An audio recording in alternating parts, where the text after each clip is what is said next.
Oh, he lives across the road still. Good morning, everyone. Good morning. If everybody's ready, we will get started. Ben, would you please come up and open us with prayer, please? Sure. Bow with me, please. Dear Father, we thank you for this day, Father God, and for your many blessings, Lord. We just pray, Lord, as our fiscal court goes and makes decisions for our county, Father God, that you always be with them, Father, helping them make good, mindful decisions, Father, to govern our county and those who are within it, Father. Just be with us in all that's said and done here today. In Christ's name we pray. Amen. Amen. Welcome, everyone. Let's open today's proceedings with the Pledge of Allegiance. I pledge allegiance to the flag of the United States of America and to the republic for which it stands, one nation, under God, indivisible, with liberty and justice for all.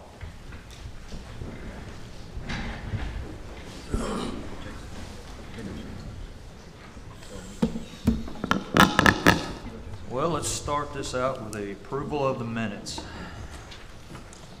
Make a motion to approve the minutes as presented. Second. I have a motion, a second. Any other discussion?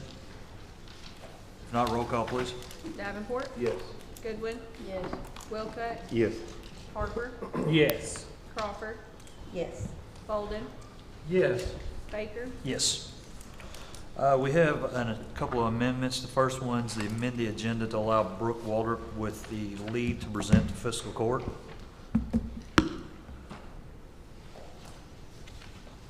So moved. Second. You just want to roll both of them in at the same time? Sure. Yeah, the other one is change order for Horner Services to be added as item number 17. So moved. Okay, I've got a motion. Do I have a second? And a second. Any other discussion? If not, roll call. Davenport, Yes. Goodwin, Yes. Wilcutt, Yes. Harper, Yes. Crawford, Yes. Bolden, Yes. Baker. Yes. Okay, first on the agenda is Greg Hill with Logan Telephone's going to do a presentation on their services in Logan County. Hello, Greg. All right. Good morning, Judge, Court. I've got a Map here for you that I'll reference. Thank you.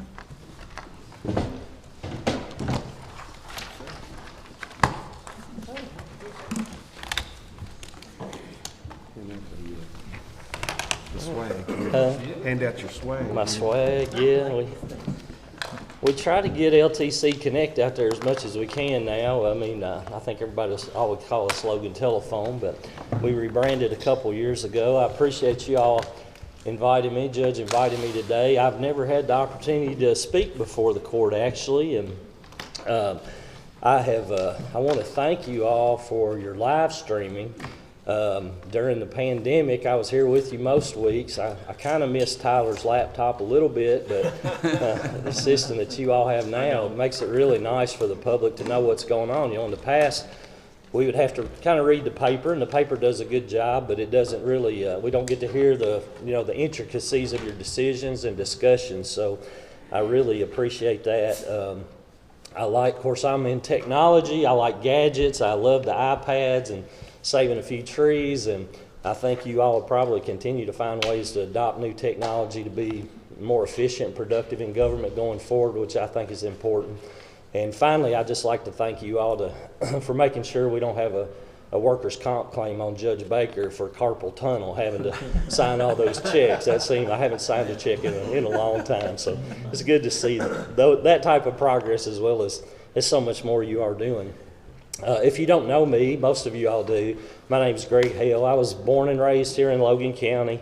Ran off to UK and got an engineering degree, and Magistrate Wilcutt and I, we spent a summer together running jackhammers down at Logan Aluminum when we were both in engineering school for Floyd Daniels. Some good practical experience, I think, probably especially for a civil engineer.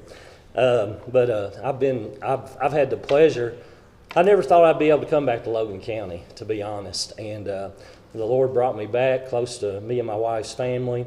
I've been at the cooperative since 1994, and now I've been managers for about 20 years. Actually, it was 20 years on April Fool's Day. I don't know if that says anything about me or not, but But really proud of the cooperative. Want to take just a little time to make sure you all understand the cooperative, what we do, and then of course some of our progress going forward on our broadband builds. I'm the son of Marilyn and David Hale, and my dad was a preacher and a school teacher, and as long, with my service to the cooperative, my main goal is to be half the man my dad was, if you all knew him.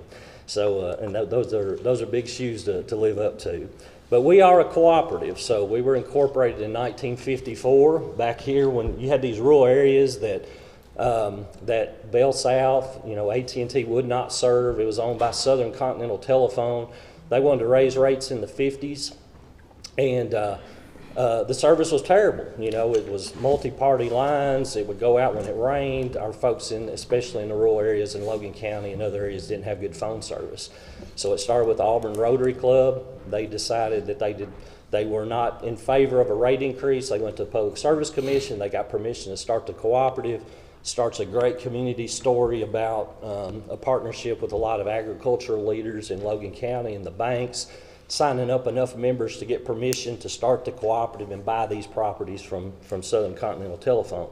So that's what happened, incorporated in 1954, and then we added some areas up in Butler County. We serve Butler County. We serve portions of Muhlenberg County, Simpson County. So while we're Logan Telephone Cooperative, we do go outside of Logan County.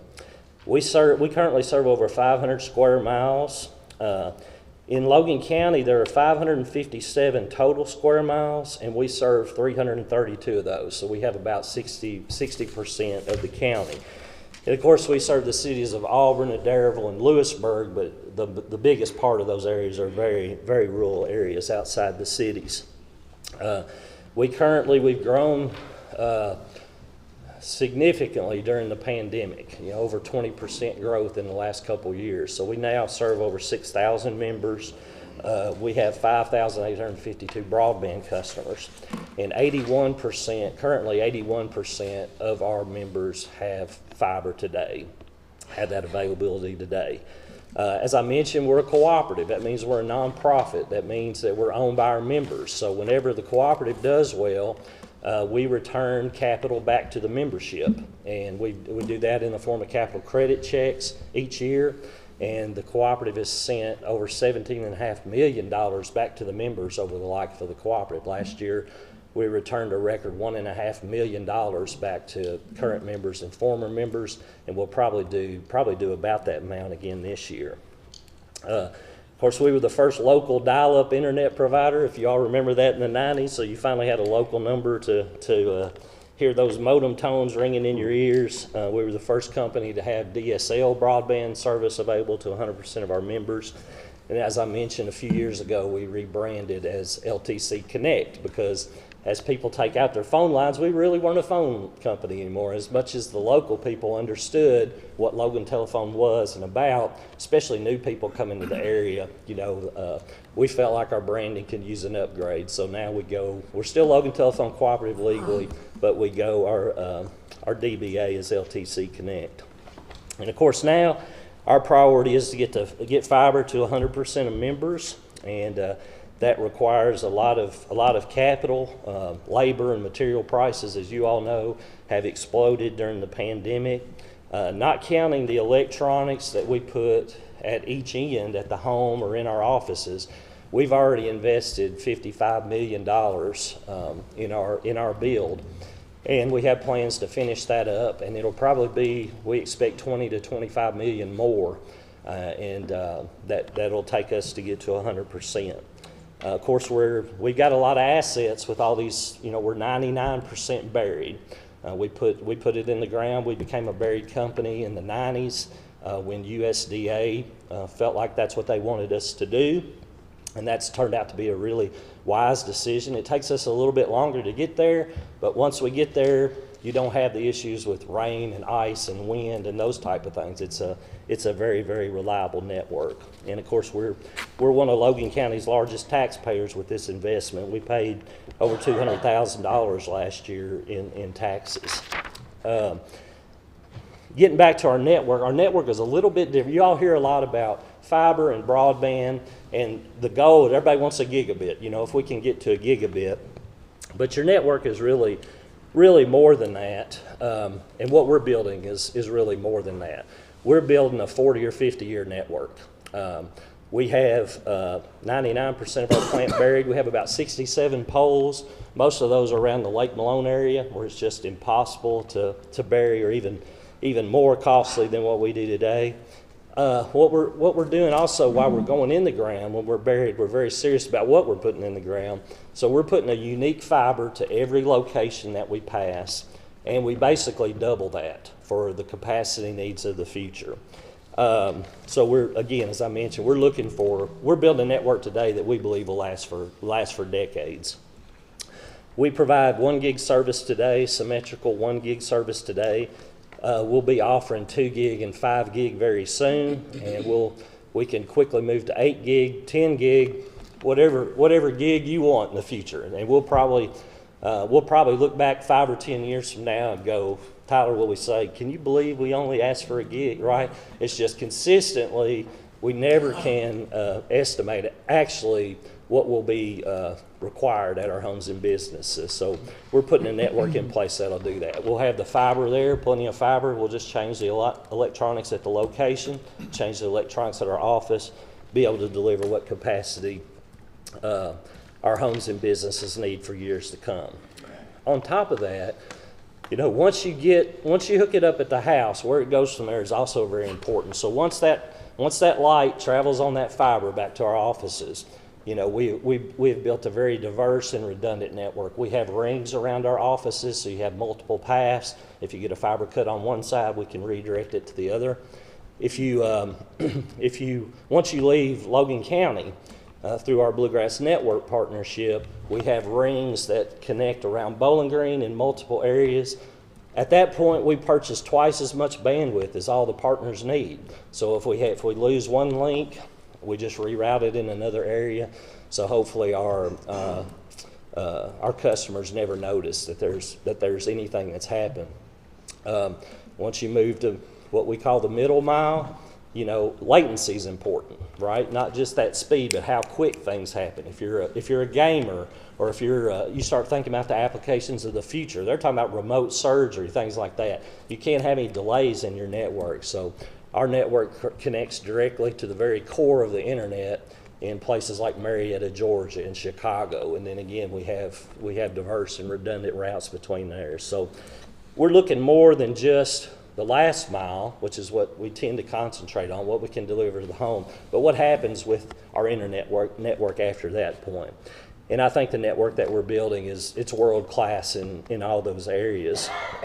Of course, we also provide 24/7, 365 support. We have a customer support team that you can reach around the clock, which is very important. Holidays, weekends, middle of the night, you know, whenever you need it. So we're very proud of that as well.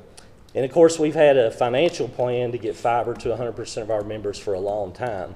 So when the ARPA money started coming, I know Tyler and Thomas were heavily involved in that. Judge Chick gave me a call. He asked my opinion.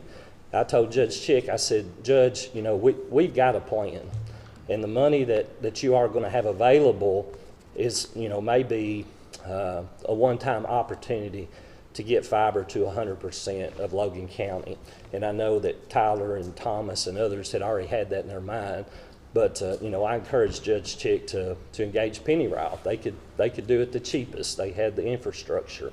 And then I commend you all on the plan that you came up with to do that, because hopefully within the next year to 2 years, we will be in a position where not just a county that has 100% broadband, but a county that's got 100% fiber broadband and gigabit broadband. And that's going to be, you know, key not only for quality of life, but for economic development and everything that comes with it. So again, I think that'll pay dividends for years to come, and we're proud to be a part of that. So as I mentioned today, we've got about 81% of our broadband customers on fiber. You can look at that map that I handed out to you. You'll see one area that I marked as Area 1, and it's down south in the Adderall Exchange in blue. So that was a project that's just completed. They have tested the network, and now our engineers, our engineering firm, are going through those test results. We test everything after it's up just to make sure there aren't any microbends or too much loss, to make sure the network's perfect before we take it over. So some of that blue area has been done for a few months, but the complete blue area there in number one is done now. So hopefully this week, next week, we'll actually start migrating the rest of those customers in those areas from the copper network to the fiber network. You'll see area 2, which is up toward the left side of Logan County, and this map shows our entire service area, so you see where we go on up into Muhlenberg and Butler County as well. But the area that's 2, that's a project that's under construction right now. Electricom's working in that area. They're mostly in the spa area right now. You know, a lot of it, with buried construction, a lot of it depends on weather, so we don't make too big a mess when we come through that we can't clean up quickly. We hope that project, that number 2 area, will finish about in June. So hopefully those folks in those areas will be migrated in the July, August time frame if everything goes well. Then you see the next area is 3. 3 is the gray areas in Adairville down south, as well as 2 areas in our Auburn exchange right there on the Logan-Simpson County line. Magic Crop, I know at one of the court meetings you talked about Friendship Road out past my house, 103. Those are those areas on the Logan-Simpson County line. So that project is started. The contractor that finished this number 1 area, they have already begun doing the road bores under the roads in preparation for construction in 3. Did you have a time frame for hope? Well, that project, if we go by the construction days, and again, weather can do it, the construction days would wrap up that project this year. Right. So end of year. I can put that down until then, end of year. That's the construction, right, end of year. Now what'll happen, they're working in Adairville right now. So what will happen is they'll finish up a section of Adairville, they'll release it to us, we'll cut over the customers. So I think they'll finish in Adairville before they move to these 2 in Auburn. And then again, hopefully the construction's done by the end of the year. Once the construction is done, splicing's done, testing's done, it could be January, February of next year before the migrations actually take place. But again, we're hoping for good weather. We're hoping that the contractors can keep their employees. You all are wrestling with a lot of employee issues at the county. The contractors are the same way. But this is Floyd's Construction, which Jamie's got to know this construction team very well. They've keeping South Logan very busy since they've been there. They're the ones doing the whole thing. No, Electricom is doing the north end right now in Lewisburg. Electricom's a contractor based out of Indiana, a very large contractor. Floyd is based out of Missouri, and so Floyd will finish up that area 3. Lloyd. And Floyd's Equipment is the name of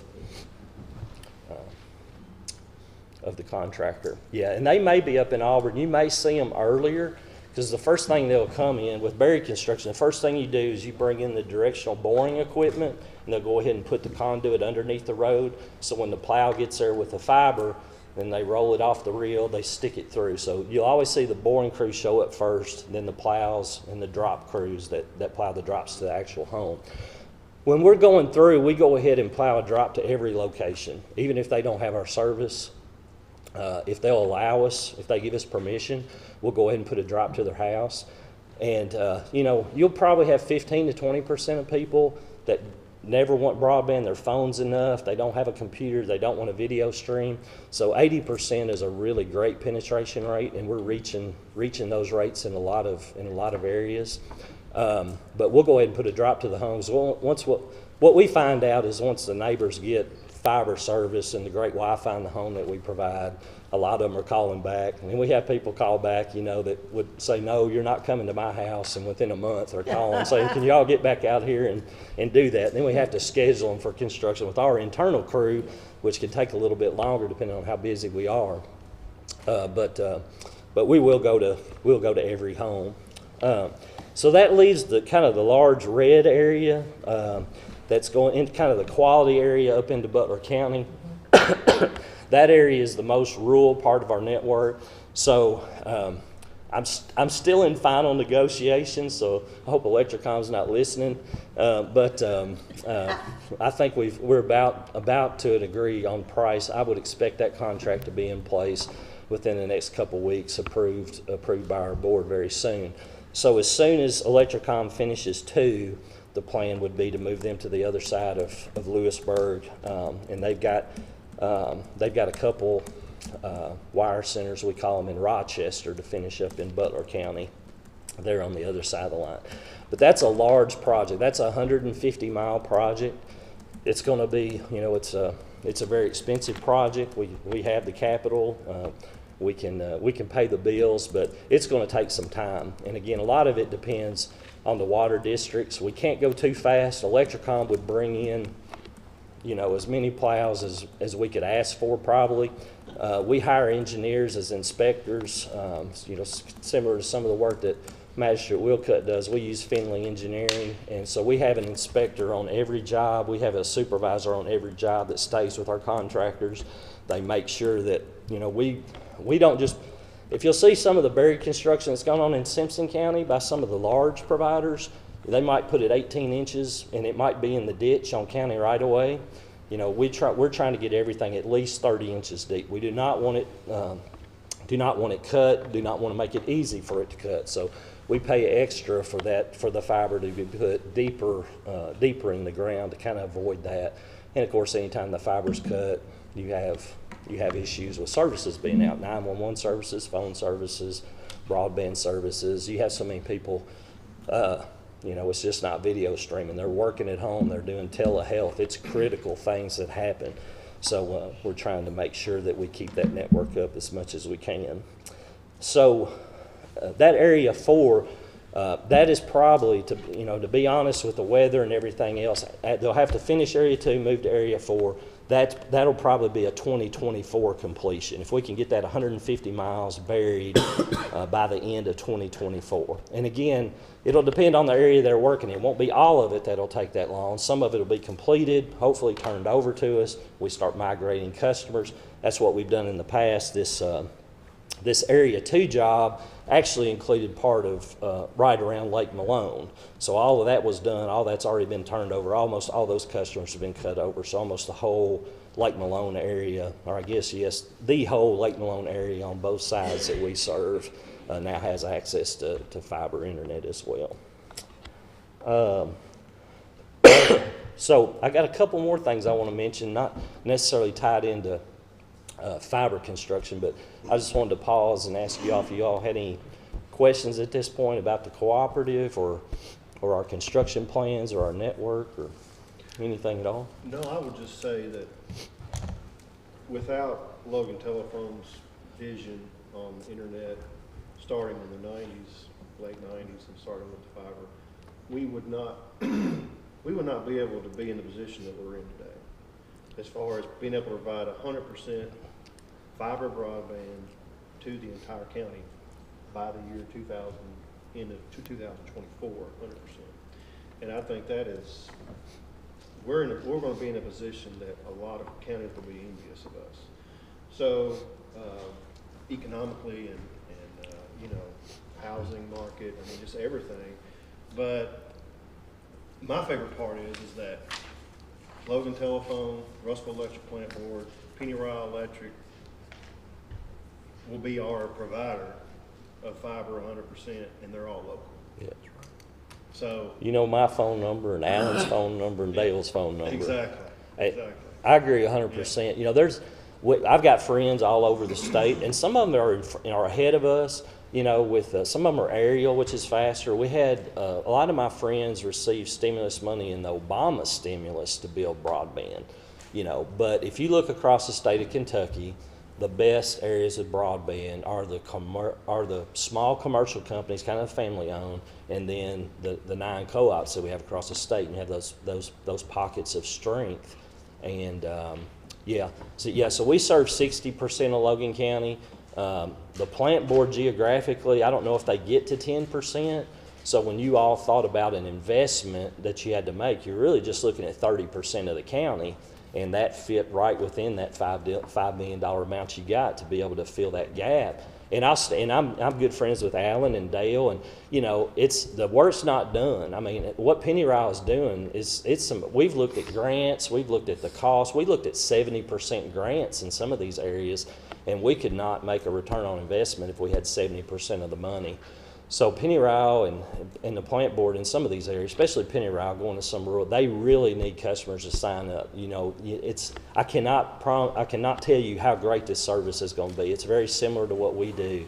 So they need folks to sign up. And then there may be a time in the future where there has to be some additional support from the state level, federal level to maintain these networks long term. So this is really just step one. It's going to be a great step, but it's going to be an ongoing thing. I do have a question, it's sort of related, but it's very related as far as our budget goes. But, so phone lines are coming to be a thing of the past. And that 911 charge on phone bills is what helps us fund our 911 center. And it has for many, many years. What are you seeing at Logan Telephone as far as number-wise, like, how are you seeing? I'm sure you're seeing just the drastic numbers. We are, and we're encouraging our members if they're not using the phone. We have such loyal members that have been with us forever. They'll call and say, "Greg, is it okay for me to disconnect the phone?" And we say, "Yes. If you're not using it, you've got good cell coverage. I mean, the 911 service would be better if you've got a health concern or something like that, maybe keep it in there to make sure the 911 center knows exactly where you're at." But that's gotten a lot better on the cellular network. So yeah, it's we're down around when in broadband before broadband and dial-up, when everybody wanted more lines, wanted a second line, we were probably somewhere around 7,000 access lines, and that number's in the 2,000s now, and it continues to decrease every month. So yes, most, and that's just a portion of your all's 911 budget, but Judge Chick had called me a few times on it as well. You're seeing other communities do different things, and they're difficult things, whether it's something on the property tax bill. Some have attached it to electric meters because they know every location is going to have electric. There's other options. But I think the county has probably been blessed to have a surplus, but in the counties that don't have that, they have been forced to really, how do we support our 911 center? So they're doing some creative things. I know y'all probably been exposed to that through KCO and some of the other. Well, but I mean, the bad thing is that, this charge was applied to a technology that's just going away. I mean, it's nothing, not y'all's fault, it's not people's fault, it's just phone lines are going to be a thing of the past. You've got cell phone and internet. Yeah, and a lot more. And what you'll see us in the future is probably we'll do away with our telephone switching at some point. We'll still have like the plant board uses now. It's a voice over IP type service. If you want a phone like service and you need one, or if you're a business, there'll be ways to offer that. But it'll be much different than it is now. But that's something as you all think about your budgets. What portion of the 911 center and that funding do you need to come from some source? And the phone line source will continue to be there. It's been declining every year, but what might be the right choice for Logan County going forward? It could be general funds. It could be, however you want to do it, but there's definitely options there. Okay, I want two more things real quick. We take part in, I know the plant board does, it's called the ACP program that the FCC, there's a lot of availability of this program. You can receive a $30 discount on your broadband service if you qualify. It's like 200% under the national, low income, Medicaid, those type of things. Also, people can qualify if they have a student that qualifies for free lunch, and most of Logan County has free lunch. So we offer that program, so just try to get the word out there. There is this ACP program. Again, it's a $30 monthly discount as long as the funding lasts in Washington. That customers can receive a $30 discount on their bill. We have a lot of folks in Logan County that, as much as we advertise, they don't apply for it. And we're more than welcome to offer that, especially. What is your income cutoff? It's 200% of the poverty line, which let me see, I've got that somewhere. it would be like, for a family of 4, it would be like under $60,000. For a single person, I think it's like $29,000. So you've got that on the low end. Medicaid, the SNAP program, a lot of these other programs make you eligible. But again, if you have a student that's on free lunch, you know, we have a lot of higher income people in Logan County that have students on free lunch that would qualify. So again, we offer that, Electric Plant Board offers that, I think Penny Ryle will be offering that as well. So if you run into some folks on some affordability issues, you know, you're going to see about 200 meg symmetrical for about $60 a month in Logan County. If $60 a month is a stretch still for some people, there may be some options. What was the percentage? 200. It's 200% of the. Yeah, you can go if you go out to Google and type, you know, FCC ACP, you can find all the information from the FCC site as well as links on how to qualify and people can sign up. The other thing, of course, you know, I talked about our network. We're great on wind and ice and those things. What hurts us are backhoes, right? Because this is glass, right? This is fiberglass. You don't stretch it and put it back together. You have to dig it out, expensive splice case, those type of things. So 811, it's Safe Digging Awareness Month. I got some 811 stickers. I want to put bumper stickers on your cars. Anything we can do, you know, just, you know, the law is that if you're going to dig anywhere, you have to call or go to 811.com, put in a locate ticket. Put one on Jamie's back over. We had, that's it. Jamie is one of our best partners. Todd County Water runs a really clean operation. Jamie is serious about what she's doing. Jamie, how many cuts have we had into Darrell? 1 or 2 just because we didn't know where the water line was? Since July, they did a 2 and a 4. Yeah, so we've had 2 cuts into Darrell through that whole project there, and that's a credit to Jamie and her team and her organization. What's wrong? I did. She's a great, South Logan's a great partner of ours, and we try Greg, a to. little bit off topic, but to the 811 system, you know, my only gripe about the 811 system is not everybody's required to participate. It puts the onus back on the homeowner, which I don't think, and I know this is, but you talk to those people, that is something our legislators should require, that if you are a utility entity that has buried network of any form, I mean, I'm a roofer. Why am I supposed to know where your crap is on my property? Yeah. You know? And so, you know, when y'all came and buried the cable out me, I gave you permission, but you had to give me what's the right word? Or you couldn't hold me responsible if I dug it up. Liability clause. It's called something. Oh, did they tell you that?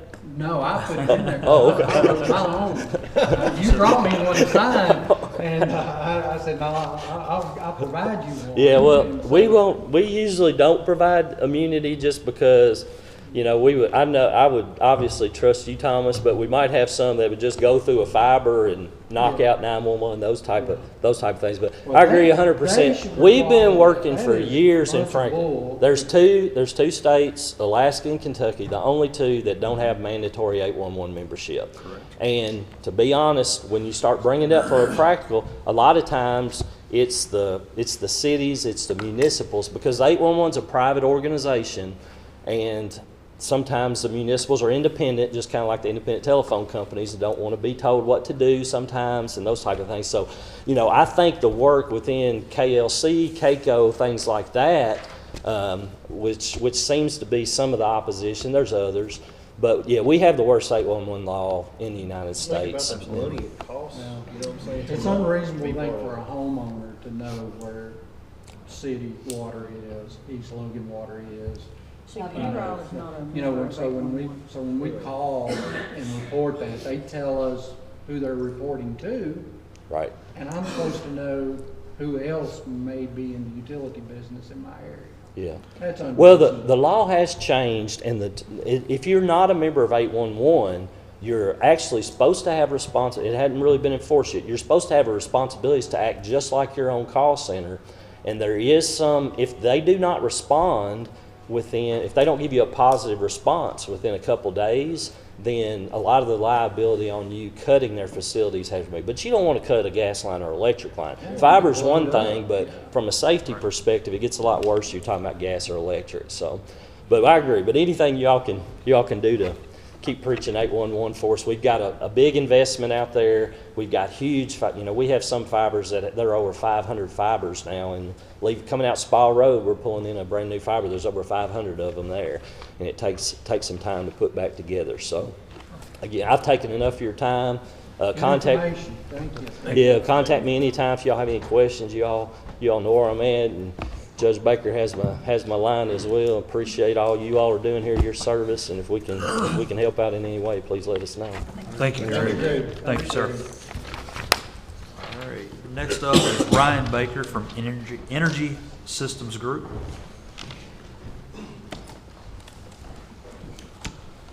Good morning. Good morning. How are you guys doing? I'm Ryan Baker, project developer with Energy Systems Group, and I've got Rory Siegert with me, senior performance engineer. Today I'm going to talk to you a little bit about performance contracting. Kind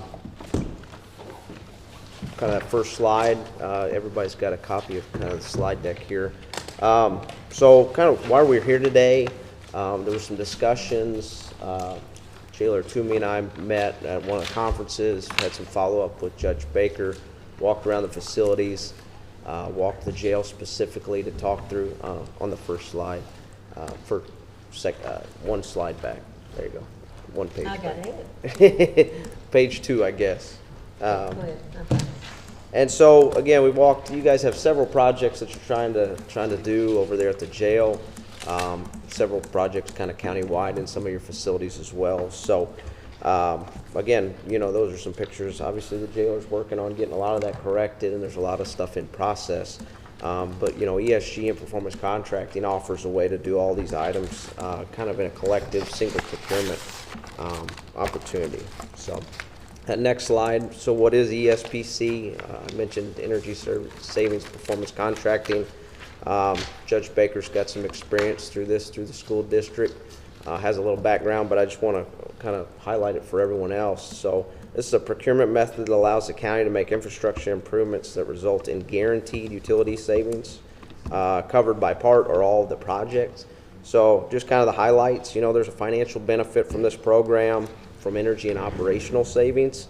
We're basing the measures on efficiency and life cycle costs versus just low bid. So that allows you to utilize a lot of the local partners in this process, trusted advisors that you've already got kind of on staff. And again, keep those dollars here in Logan County through that process. So, and again, these improvements are paid for by the energy savings and operational savings themselves. So you're not coming out of your general fund to make these improvements or trying to figure out how to budget in, say a roof replacement or a Class D upgrade to get those facilities. And then those energy savings are guaranteed by ESG, Energy Systems Group. So great process as far as, the liability coming back on ESG. So goals of the program really through this process is a big transfer of risk from you guys to ESG because we're guaranteeing those savings.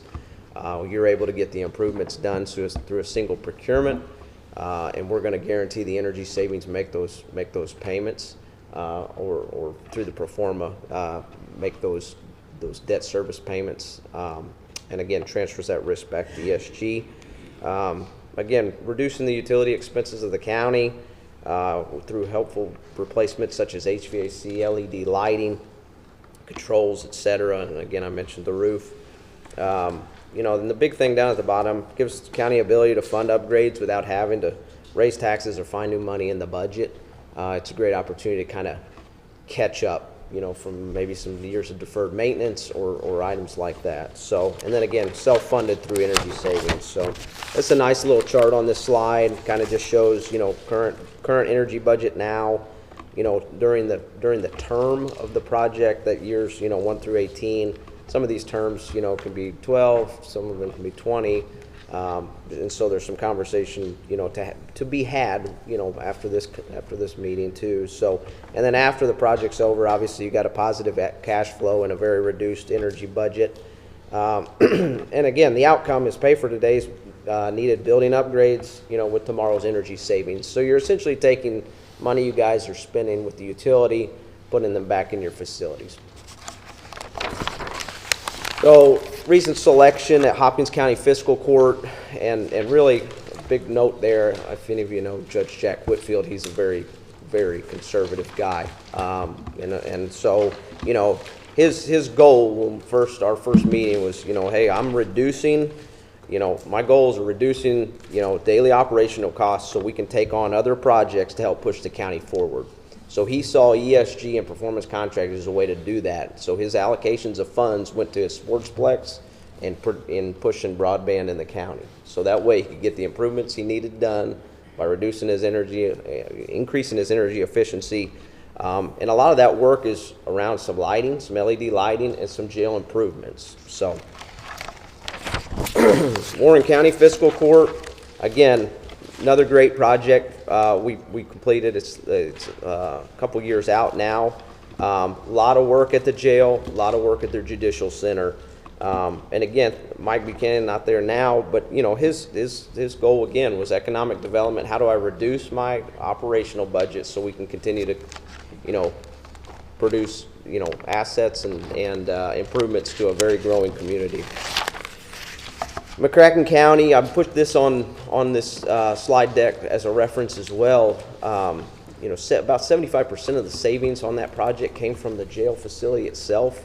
Actually, Paducah Water called the jailer at the time and asked if there was an issue at the jail, if they had closed the doors, because the water savings were so impactful for that facility. And when you get a utility to call and ask if there's a problem, that's a really good thing from our side. You know, that shows, you know, what we're doing, and our measures are very, very, very applicable to what's needed. So, again, and although that was pre-COVID when we were in McCracken County, we did put in proper, you know, their outside air for their courthouse wasn't appropriate. And so getting that indoor air quality standard up, again, all that was pre-COVID. So you know, we're not reducing, health benefits for energy savings. You know, we're also, you know, the inside air and environmental impact. So, Franklin County Fiscal Court, what we just finished up. Actually, Jailer Bonta gave Jailer Toomey a call, and that's kind of how this conversation started, as a recommendation of what we were able to do for him and his facility. Really had to go through a life cycle analysis for Jailer Bonta and Fiscal Court up in Franklin County, if it was worth putting money back in their jail, if it was time to consider building a new jail. And so we analyzed that out of the gate, and kind of went through the process of, you know, what's it cost to build a new jail right now, what's it cost to renovate the jail currently. And so we ended up obviously doing some renovations on the current jail that have been major impacts. Again, I'll note, we did get a roof which has minimal energy savings included in that project, because we had enough energy savings from lighting and other ECMs across the county. So, and again, there's a note there from Jailer Bonta. Communication is key in these projects. I mean, communication is key in all projects, but as a project manager, I come from the project management. I started with ESG 14 years ago, project manager, traveled around, did some work for the Navy and the Army, and now I'm back home. But you know, communication, especially in a facility like a jail, is very key. You know, how we're moving inmates around to do the lighting, to do the work. It's direct correlation with jailers and his team, and making sure those folks are, you know, we're not impacting the daily operation, or minimally impacting the daily operation. So next slide is just, you know, again, Franklin County's just finishing up. Those are some project results, and those are directly from the jail. Again, you know, we guarantee these savings, so there's a back side of these projects where we come and report on measurement and verification. So we've got to analyze your bills, show you that you are saving, obviously, and then if we come short, we guarantee those savings, so we'll write you guys a check for the difference. What kind of percentage do you guarantee? So we'll, based on, once we do analysis of the facilities, then we'll kind of, so we initially we'll say 20 to 30%, but then again, after we get, Depending on how bad it was to begin with? Yes, ma'am. Okay. Yes, ma'am. So obviously they exceeded the 30% at the facility, at the jail. So solutions for Logan County, again, goal, kind of reducing energy and operational costs. You know, we see some opportunity for lighting upgrades, control systems, water infrastructure upgrades, mechanical, indoor air quality. These are very general. There's some IAQ, comfort issues, repair deteriorated equipment or buildings, and then there's some weatherization efforts. These energy, those items all have energy savings or operational savings attached to them, and as I mentioned, they can pay for things like a roof that doesn't have those energy savings attached to them, or items like solar that just have longer lead time or longer payback time frames. So just a quick, several of you I'm sure are very aware of what the IRA is. What does the IRA do inside of performance contracting is actually pretty unique. What the ITC is offering is an ability for a non-taxable entity to receive a direct payment from the government. That'll be a reduction, obviously, with the performance contract on your energy operational costs, but this would be an additional funding source to help fund this project. So we're seeing a lot of good things. So, how do you get that tax credit? The next slide's kind of an opportunity around solar. See a lot of good opportunity in this category across jails that have, a very, very, kind of consistent usage profile on their utility rates. And so again, I can kind of dig into these later or if you guys have any questions, but the base credit is 6%. There's a 5% bonus if you're under a megawatt, or if you use prevailing wage as part of your solar. If you can get made in USA, you can get up to 10% extra bonus on the category. If you're an energy community, which Logan County is, you can get up to 10% extra on a bonus. If you're low income, you can get up to a 20% bonus. So there's opportunity in Kentucky right now, and talking with folks in the SOAR territory, they're looking at the 60-70%, ROI on this investment tax credit. I'm realistically saying probably you're in the 40 to 50%. The made in the USA is really the one that's kind of the wild card, because getting solar panels and getting inverters that are 100% USA made is pretty hard right now. So anyhow, that's a very good opportunity, again, as an additional funding source for this program. So just a financial overview, and thanks to Ms. Hannah for all her work in pulling bills and getting us some information. This is kind of a snapshot of your 3 primary users in the county: courthouse, judicial center, and detention center. Obviously the jail's a primary user, heavy load, heavy occupancy. And so you'll see the blue, that represents the water usage. The yellow represents the gas usage, or light yellow. And then that darker yellow is your electric. So one big thing, judicial center is using way more electricity than what we would see across other judicial centers in the county. So we just did some utility analysis for Hopkins County. And there's some reasons for that, and there's some good opportunity for us to fix that. Although you've got a separate facility that's owned by the state, AOC, we can help put together a memorandum of understanding so that essentially they'll hold you harmless for making improvements to that facility. So if we did improvements to the judicial center, or someone that doesn't understand the process like ESG does, they would change the reimbursement once they saw the bills go down for a year. And then if obviously the energy savings are gone, you've made improvements to a building you don't technically own. And so this is a way for them to hold you harmless. We've done it with Callaway County. We're doing it obviously at Hopkins County. And again, a lot of those lights, really nice from an architectural standpoint, but you can't get to them. So you got to figure out a way to get scaffolding, and you've got to change some lights, or you've got lights out, and you've got some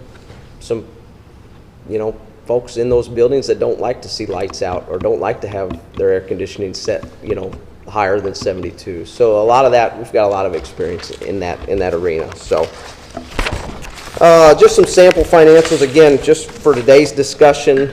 This is a process. I told Judge Whitfield this is usually takes about a year through the entire process of kind of a workshop or discussion today, to get to now selection and kind of negotiation and finalizing the project.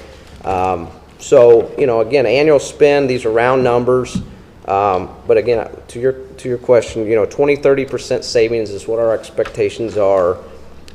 We need to do some further analysis on annual operation and maintenance savings. That'll be something that'll help fund this project, but we really need to, we don't estimate those. We look at the actual bills of what you're spending in the facilities, and we say we can save you.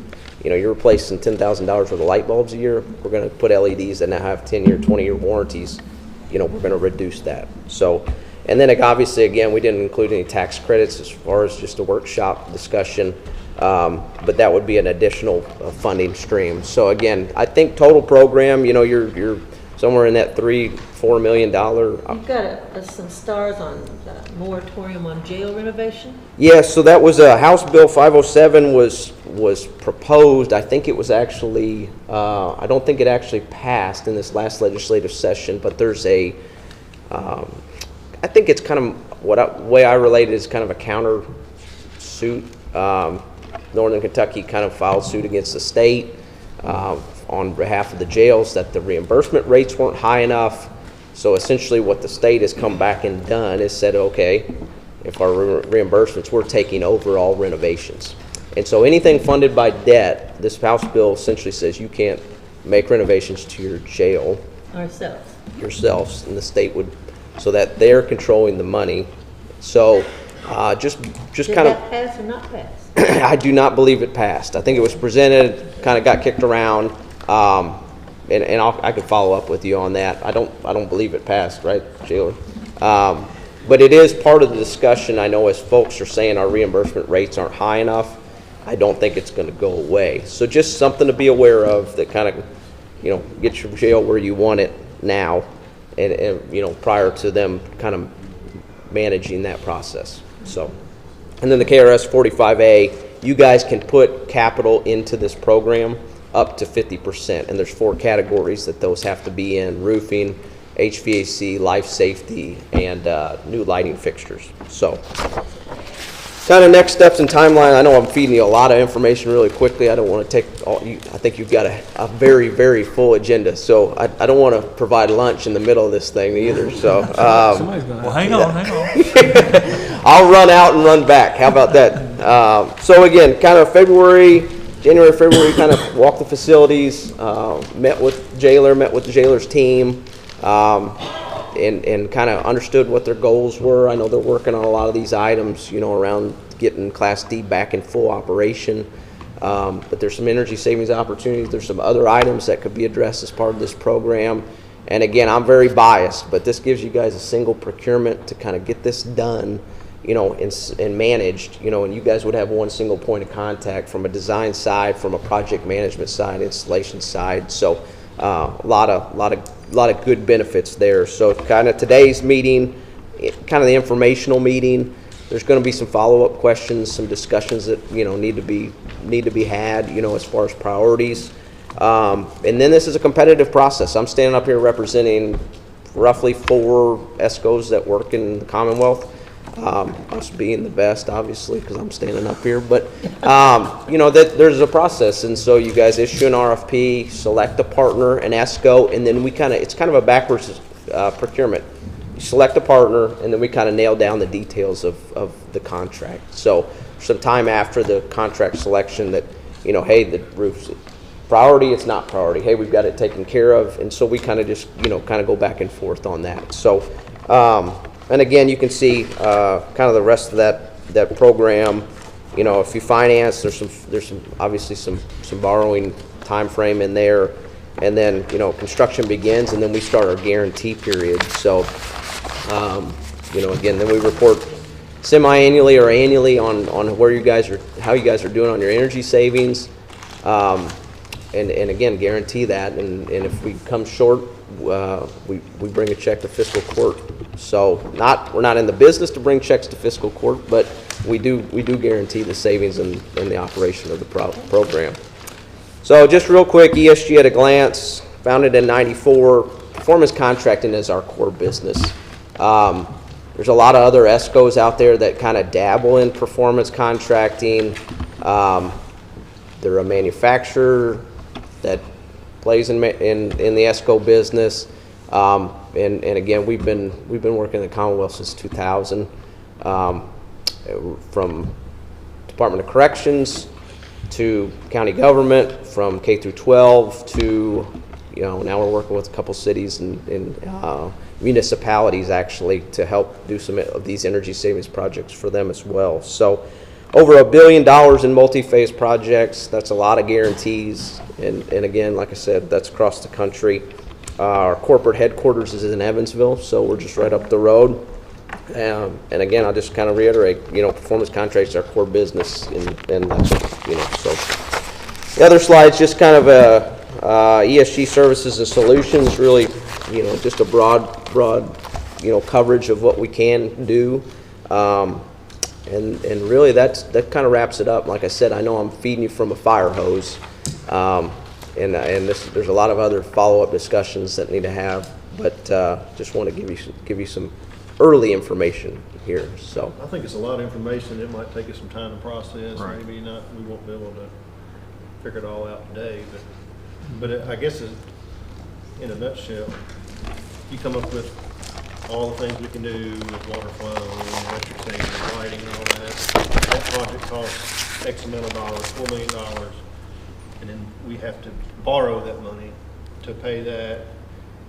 But the idea is that the savings make the payment. correct. That's correct. So depending on the savings, would make up how long that we have this debt. That's correct. Okay. That's correct. And again, borrowing is the typical. That's the typical model. Right now, Hopkins County is paying cash. I mean, they see the program. They understand the benefit of, and again, they're in a unique position with being reimbursed with a lot of FEMA money now. So what they had to borrow before is now turned into cash. So, anyway, there's several customers that pay cash. There's several folks that say half cash, half finance. So there's a lot of future conversations we can have. And term can be, 10 years. It can be 20 years. If you want to maximize the program, you kind of push it to the term limit. If you guys say, hey, we want to see the quick return on investment items, push it toward the 10 years. So 15, 14, that's from a county standpoint, that's our typical. So. We did this at the school system, and one of the deals with the school system was they wanted to try to do a lot of the work in-house. The problem was we didn't have the ability, the manpower to do these projects in-house. A company much like ESG came in and took care of it, and I think the savings that they're getting has been very successful.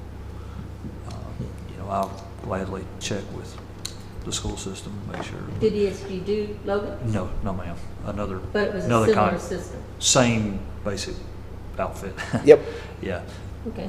But that would be something that I can bring to just look at a new number We and just see put this how. out for bid, RFP, and then whoever Right. can, Right. whether ESG or Trade or whoever can Right. respond. Correct. But either way, it sounds. But This yeah. was well done. Thank you. Thank you very much. Yep, thank you for Yep. coming.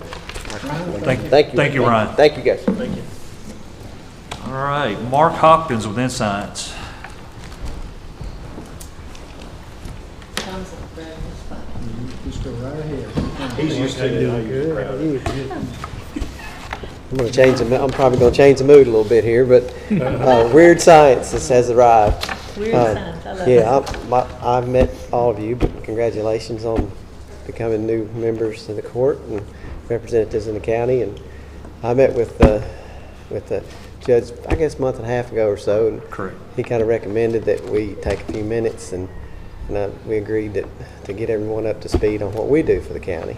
And well, the first thing, I think there's a couple, three things he wanted me to speak to today, but first one, I guess, would be the work we do on the Red River system, drainage system in the county that has culminated in many years of I guess, weird science. But in, I guess, 2010, insect became prevalent in the southern part of Logan County. And it's a fairly commonly found gnat that is a biting gnat, and it interestingly enough became a problem because the river system is cleaner than it used to be.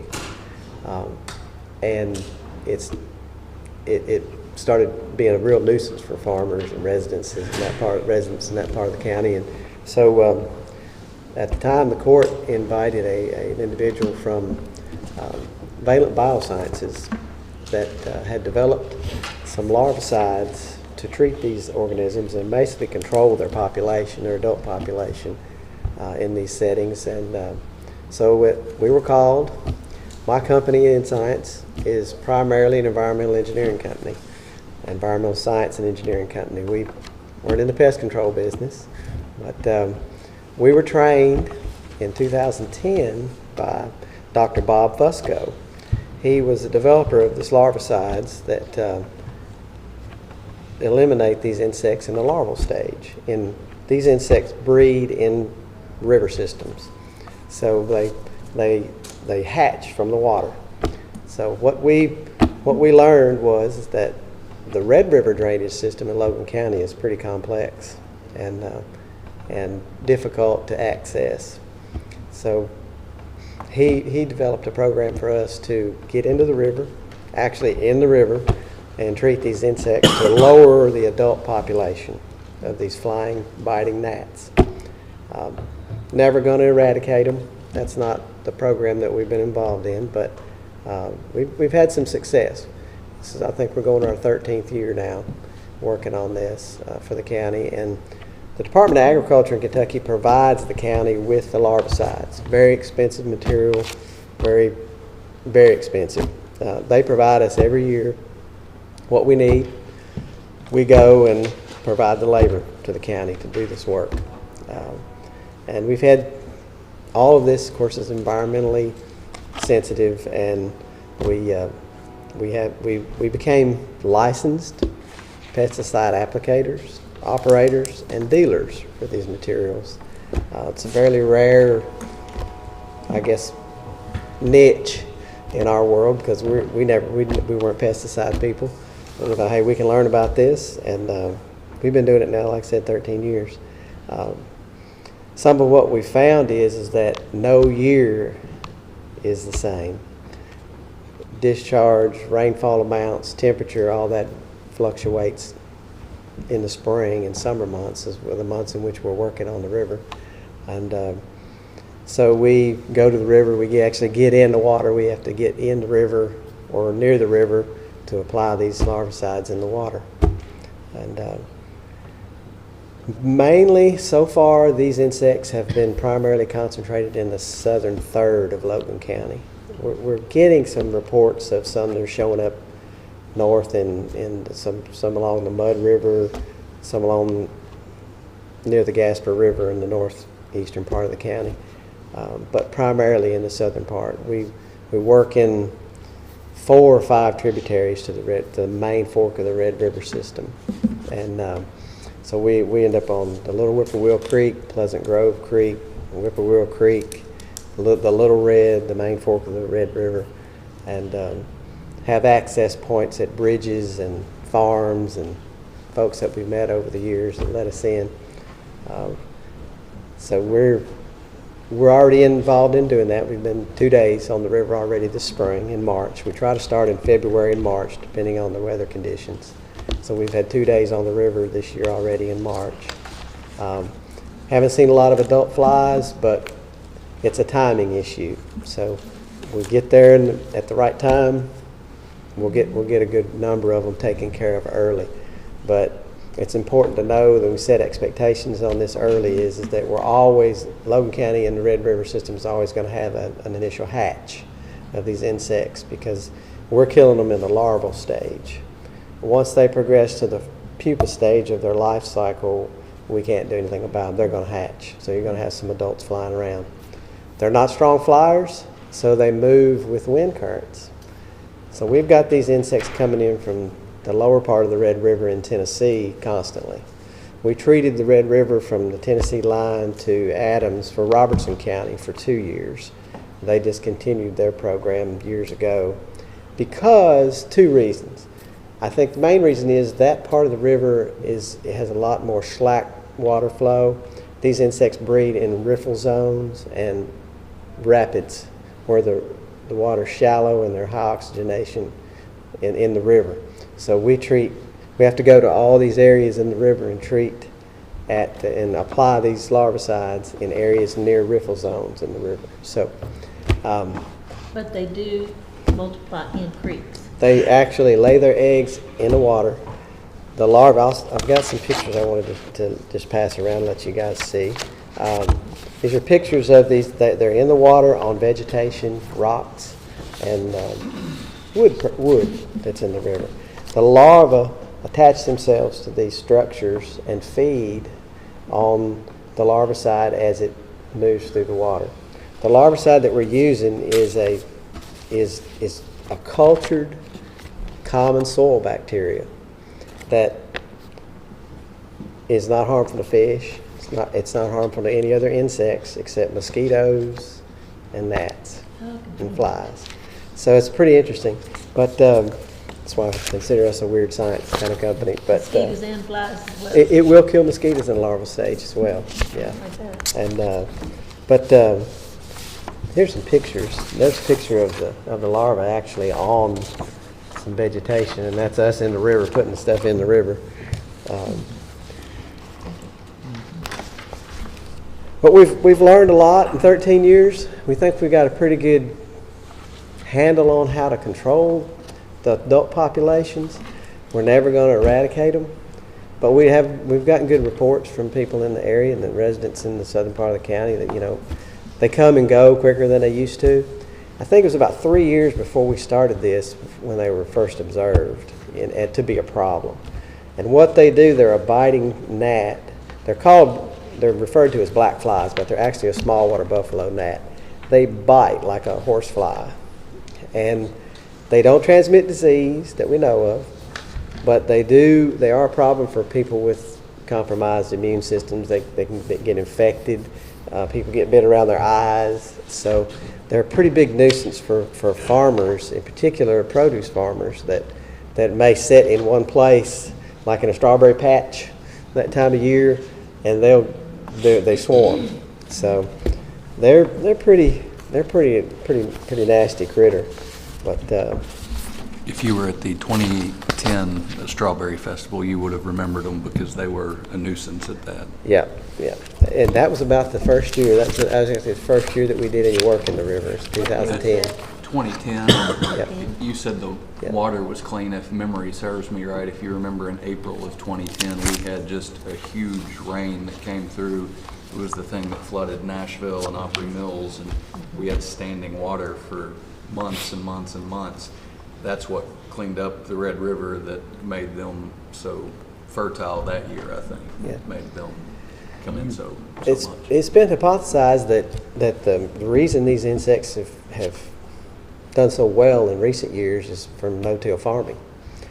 The bacteria that we're applying to the river are naturally occurring soil bacteria, but they're not. The rivers don't have as much sedimentation as they used to, and these insects don't get overloaded with sediment like they once did before we started the riparian zones and no-till farming. So the actual the water quality is better, and that's what we think has caused these insects to become more prolific in the rivers. So we're it's been an interesting kind of thing for us. It's different. Like I said, we're an environmental consultant, management, and engineering company for 15 years before we started this, and but we've learned a lot, and we have to hold some licensing and pesticide certifications to do this, which flows over into something else we talked about with mosquito control in the county. I'll talk about that in just a minute, but we anticipate that this year is going to be typical. It's warmed up pretty nicely here lately, so we've got 2 days on the river. We work on the river generally to try to control these bugs from about February, March through June, July, and sometimes even into August, depending on what we find when we go back. We do larval counts and carry studies to see how far the larvicide is traveling. We calculate discharge and have to formulate our applications based on the discharge of the river at the times that we go. So Do you find that you're putting as much product in the river in 2023 as you were in 10 years ago? 'Cause No. It seems like the problem is, it doesn't seem as problematic. That's why I just didn't know if you sort of cut back on how much product you have to. I think the amount of larvicide that we apply is probably close to the same, but we've become more efficient at it. We initially, I think we budgeted 15 or 17 days during the year to do this work. And there's been years when we've used 8 days, of our budget. So we've become more efficient at doing it. I think we've probably still use as much material, but we're better. We've learned, we've got more access points. We've learned how to time it maybe better than we did originally. So it's been definitely a learning curve. And I guess what I'm asking is how do you sort of gauge, like, the problem's not a problem anymore? You know what I'm saying? Larval studies. We go by June, July every year. We generally have all the larvae. You can't find any live larval counts in the Red River itself, in the main river. We've pretty well got them gone by then. In the larval stage, we still got some adults flying around because Whippoorwill Creek's really hard to treat. We always have some in Whippoorwill Creek. Pleasant Grove Creek's pretty tough, but it's shorter. It's a shorter run, so we generally get that one. But you got the little Whippoorwill and the little Red River's hard to get to. So we've got some areas that we know we're always going to have some there, and then we've got those that maybe run their life cycle to the pupa stage in the fall or in the late summer, and they stay dormant until the next spring and hatch. So we're never going to eradicate them, but we know we've made progress, and we do rely on the residents in the area and folks that work out and around to let us know what they're seeing. Did you say you have treated the Barren River up in my area, the Barren River and all No, those we haven't. tributaries? No, we have not. No. We've not done anything in the northern No complaints, part of the nothing? county. I've had one person I work with at Logan Aluminum that has told me that they live in the northern part of the county, that they said they have that problem, and they're more near the Mud River drainage over there where they live. But I've never been over there to do any surveying. Never been asked to. So That's right up in. that's where you're at. Yeah. So it's highly likely that they're there. Whether they are much of a nuisance as they are in the southern part of the county, I just don't You haven't know. heard anything? Okay.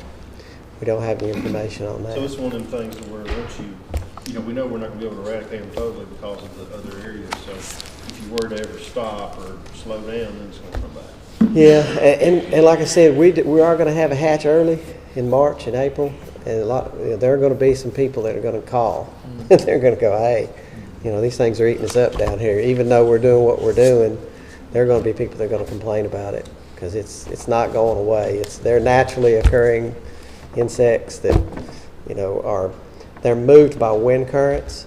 So if there's a hatch in, say, just at the Tennessee-Kentucky line, and we get a nice summertime storm, and the adults get blown right in this area. So they'll lay their eggs here. So here we go. It's a cycle. Yeah, it is. But we've learned a lot in 13 years and feel like we made a difference. I think maybe. It definitely makes a difference. Yeah, we've made a difference. It's been a successful program. I'm sure there's many factors to that, but like you say, the weather and how much rain we get, and just it's like it seems like sometimes this critter's worse on this year than others, but I do think it's successful. The Department of Agriculture treats some streams in western Kentucky, and they do wholesale. They're much more easily accessible areas, and they do wholesale dumping of these larvicides. Like they'll put 30 gallons in one spot, and they do that early in the year, and it works in the trade water areas in western Kentucky. But the issue we have here that makes this area so difficult is the Red River is such a dynamic river system. We've got a lot of turns and bends, and you just can't get to those riffle zones because you're only going to have maybe a mile and a half, 2 mile carry with this from a particular application spot. So you end up with a river system that requires that we get in the water You know, we can't, and you can't fly it with a helicopter. They fly some areas in Pennsylvania, they fly this larvicide on with helicopters and planes. Can't do that with the Red River because the trees and the canopies over there, and it's just a different system. But Well, as you said, I think the program's been very successful. I've heard as someone that worked in a dairy for years, I know they were a problem, and now they don't seem to be as much as a nuisance as they were in the past. yeah, we try to, by the time we have the Strawberry Festival, we try to have it, you know, we do our best, but you know, it's weather dependent as well. And it's a dangerous job. It's not a, we get in the river in boats and wading, and it's a fairly dangerous application of materials in the river system. So let's move on to something we talked about as the mosquito spraying. Mark and I had discussion about, I know in the past there had been discussion on us having someone from the county doing the mosquito spraying. Mark and I spoke about it in multiple occasions. And do you want to go ahead and give us some more information on what we discussed? yeah, we discussed. I mean, it just so happens that the licensing we have is for aquatic pesticide applications. So not a lot of folks out there have that. We've got it. We've never done mosquito control work, but it's fairly simple. Just applications and access is probably the issue, I think, maybe, and then timing and what the scope of the problem. You know, I think maybe in the county there's some areas that we know are worse than others, and you have needs there, but we haven't gone into any detail about how we would do this or how we would be a part of it or anything of that nature. But we might, you know, be the folks that could help plan it. Right. I guess the big thing is just, you know, the court has spoke about it in the past about, you know, like us hiring someone to do it.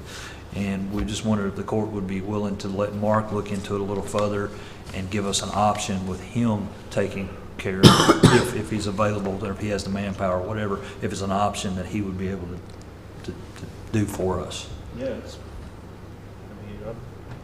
I'd have to learn about it for sure. Of course, but what y'all would do would be, I guess, treat large bodies of water where the mosquitoes grow, you know, wherever the larva or whatever is in the water, right? I think identifying the, you know, areas that are most in need, I think something we probably need to do, because I don't know that that's been done. No. We don't know at this point where to go. You know, we probably need to figure all that out. Well, I guess I'm just asking if the court's in favor of Mark and I sitting down speaking more, a little bit more into this, and maybe him coming back with a option that suits us better to control the mosquito population. Yeah, we got bad mosquitoes out there. Yeah, some of them are as big as jet airplanes. Are you talking about aerosoling like we have been, that same? It may be a combination of things. You know, if there's some bodies of water that are a problem, you know. How does this work with your applicator job description that you put out? Is this part of that or not part of that? Well, this is one of those things that we were talking about that maybe replaces that. Okay. So the Billy from the state, he called me last week and wanted me to bring it up today about the mosquito application. Because last year we entered into an agreement with the state.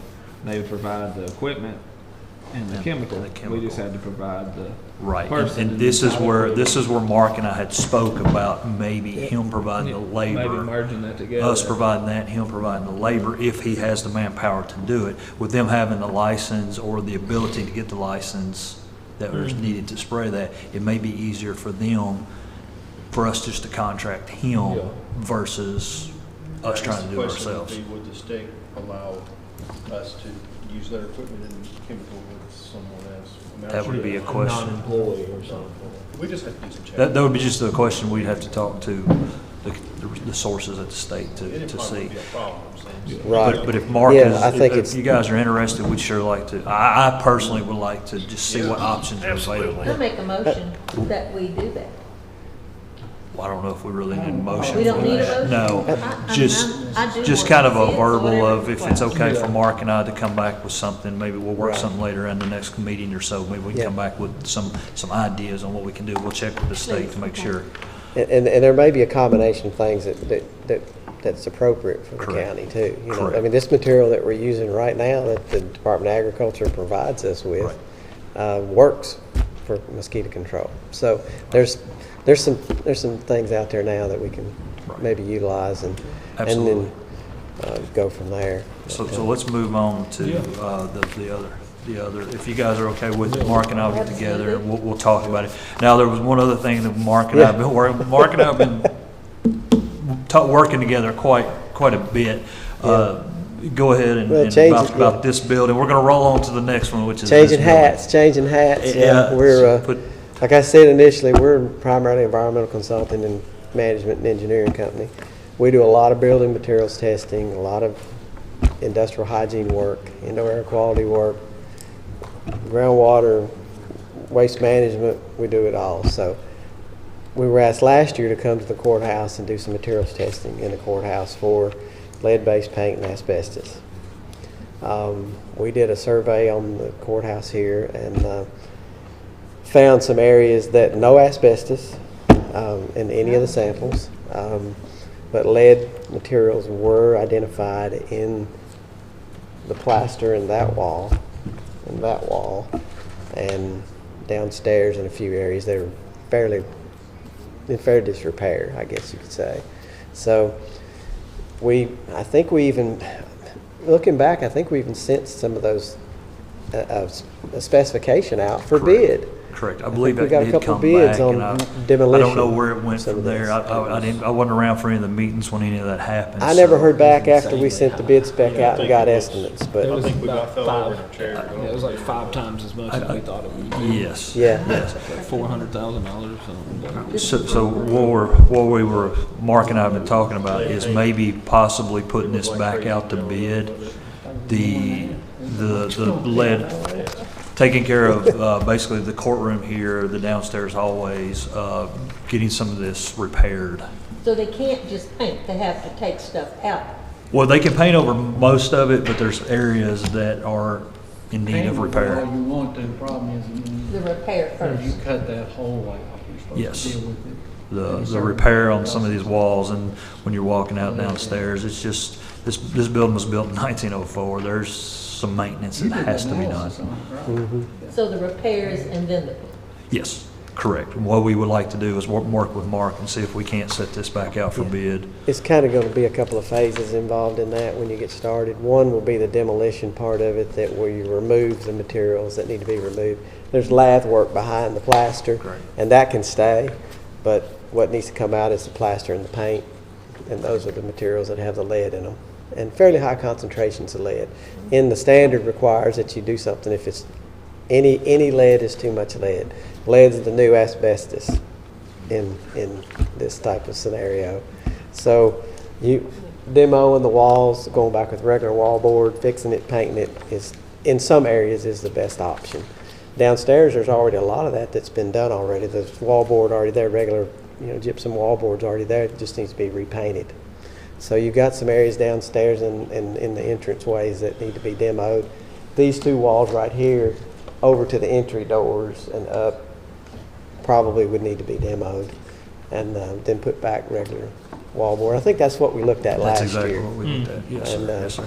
So basically, if it's okay with the court, Mark and I will work together on that and see if we can't get some bid specs put out and bring it back to court for approval to look at I for wanted bid. you all to have one of my cards with all my contact information on it. If you all have any questions about anything on the work we're doing on the river or need anything in general, just let me know. All right. Contact me direct, and I'll help you any way I can. But we really appreciate the opportunity to work with the county on this river work. Like I said, we've been in business 15 years doing environmental consulting work. I've never done any pesticide work, but this was right down my alley, since I'm familiar with the river and love to fish that river and know that stream pretty well. It suited us pretty well to Mark? do that. Mark, we appreciate your time. Yes, sir. Thank you, Enjoy sir. it. Thank you. Thank y'all very much. Let me I'll know be if y'all need contacting you. anything. Okay, thank you. Next up is Brooke Waldrop, our new lead president. She's got a potential project she'd like to speak to us. And Tammy, sorry, didn't mean to leave Tammy out.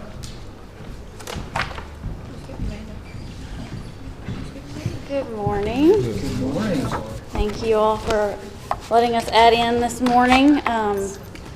Like Judge said, I'm Brooke Waldrop. I'm the new president and CEO with LEAD, our local Logan Economic Alliance for Development.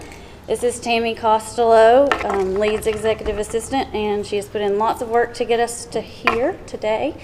I believe Olivia graciously slid us in, and our letter here that we have with us, I think you all have a copy of that. Is that correct?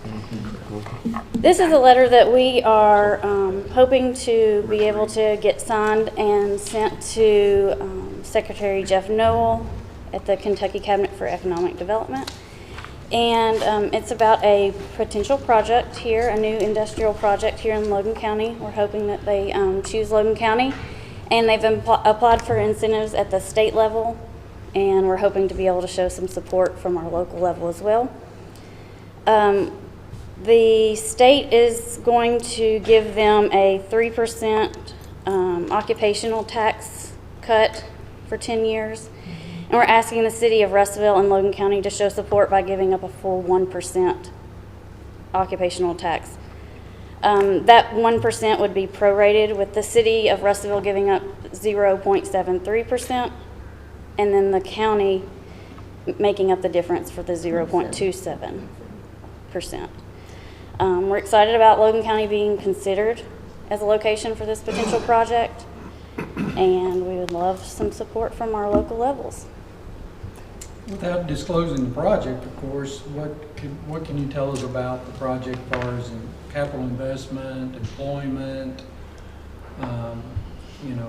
anticipated start time, production time? So, like I said, I'm new, and I'm learning a lot about how secretive all these projects have to be. We're calling this Project Faucet, and it is, I believe we can say, aluminum based. It's an aluminum, related to aluminum production. And as far as the capital investment, that's still to be determined, but we're going to estimate between 35 and 40 million, with about 75 jobs that will. They're looking at West Industrial Park as a location for this project. So.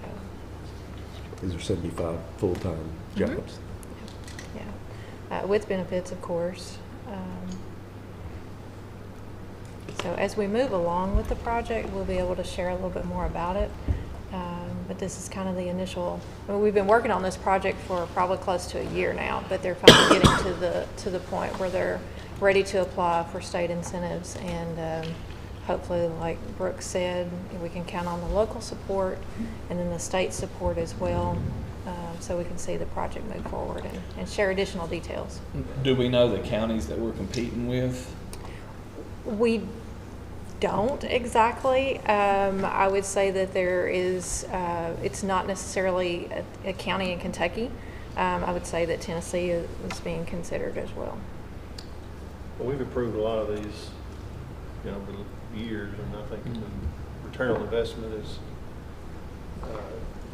definitely worth us giving up that small amount of occupational for that amount of time. So, I'm in support of. The timeline, the timeline of the decisions and. Unless something happens, I think we're expecting it to go before the KEDFA board at the April meeting.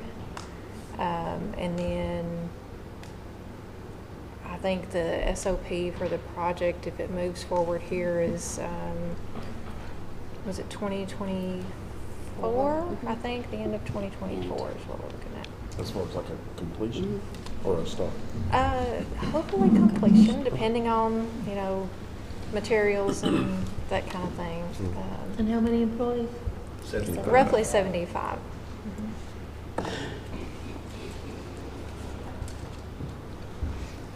Need to make a motion to approve the incentive?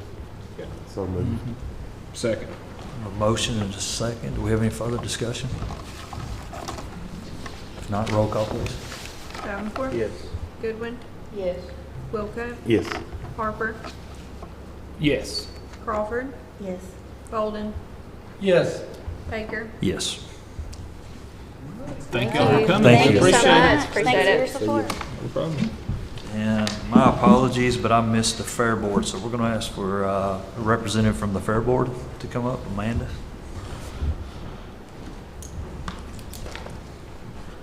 Good morning. To bring me a jacket. Just, Gary came up here and is turning the air off.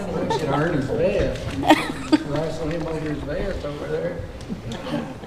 So I'm just here this morning. We have budgeted $7,500 for the Logan County Fair each year. We've been planning for several months now. We will this year have a demo derby on our kickoff day, which will be June the 17th. On Wednesday, we're going to have family fun and faith night. We do plan to have Christian music there that night, have our local churches and things of that nature. On Thursday and Friday, we're having truck and tractor pulls that night, and then we are going to, on Saturday, again have another demo derby. The first Saturday is going to be Powder Puff with minivans, so we don't really know how that's going to go, but it sounds fun. And then that day we will have 4-H functions going on. We will have the quilt show. We will have Cloverville for all of those 4-H related projects. We plan to have honoring the heroes, have law enforcement and fire and EMS out there. We are working on that day as well, honoring some of our veterans, having lighted up blue out there for autism. So we have a whole lot of stuff going on for fair this year. So we're trying to expand and grow on that. And so the date will be June 17th through June 24th, 2023, and then the animal shows will be June 26th through June 29th. So we're just here I'm just here to request our budgeted contribution for the Logan County Fair. Make a motion to approve the Logan County Fair Board contribution of $7,500 for the Logan County Fair. A second. I have a motion and a second. Do I have any more discussion? Roll call, please. Davenport, Yes. Goodwin, Yes. Wilco, Yes. Harper, Yes. Crawford, Yes. Bolden, Yes. Baker. Yes. I'll see you again in a minute. Okay. If it's okay, let's take a quick break and return back here at 10:40. Calisthenics, man.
All right, if everybody's ready, let's continue I hit this. a water line last night. We'll see. Digging the sewer line to the project I'm working on. Well, 723. And I just had to call Taylor and say, All right. because he come out. For real, man. Well, Ryan brought And me. we probed and I he was didn't think like, there was I enough think to it runs share. this way. And They're downstairs. She's actually digging it up and finding it. All right, next order of business. Pickle on it, don't matter. But I think so. Next order of business is approve the bills. Make a motion to approve the bill list and the supplemental bill list as presented. Second. I have a motion and a second. Do we have any discussion? If not, roll call, please. Davenport, Yes. Goodwin, Yes. Wilco, Yes. Harper, Yes. Crawford, Yes. Bolden, Yes. Baker. Yes. Up next is treasurer's report. Amanda, welcome back.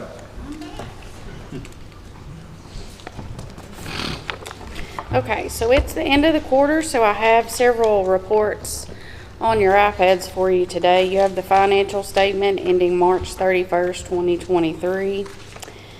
The third-party financial statement, which is our Public Properties Corporation on the AOC, Justice Center, and the Detention Center, ending March 31st of 2023. We have the purchase order register, which is all of our outstanding encumbrances through March 31st. And then we have the appropriation condition report, which shows our original budget, what we've spent through March 31st, and then what the free balance in each line item of the county's budget is. So today, the balance, or as of March 31st, 2023, the balance in the general fund was $1,325,564.38. Road fund, $349,871.65. Jail fund, $237,135.81. LGEA, $13,748.82.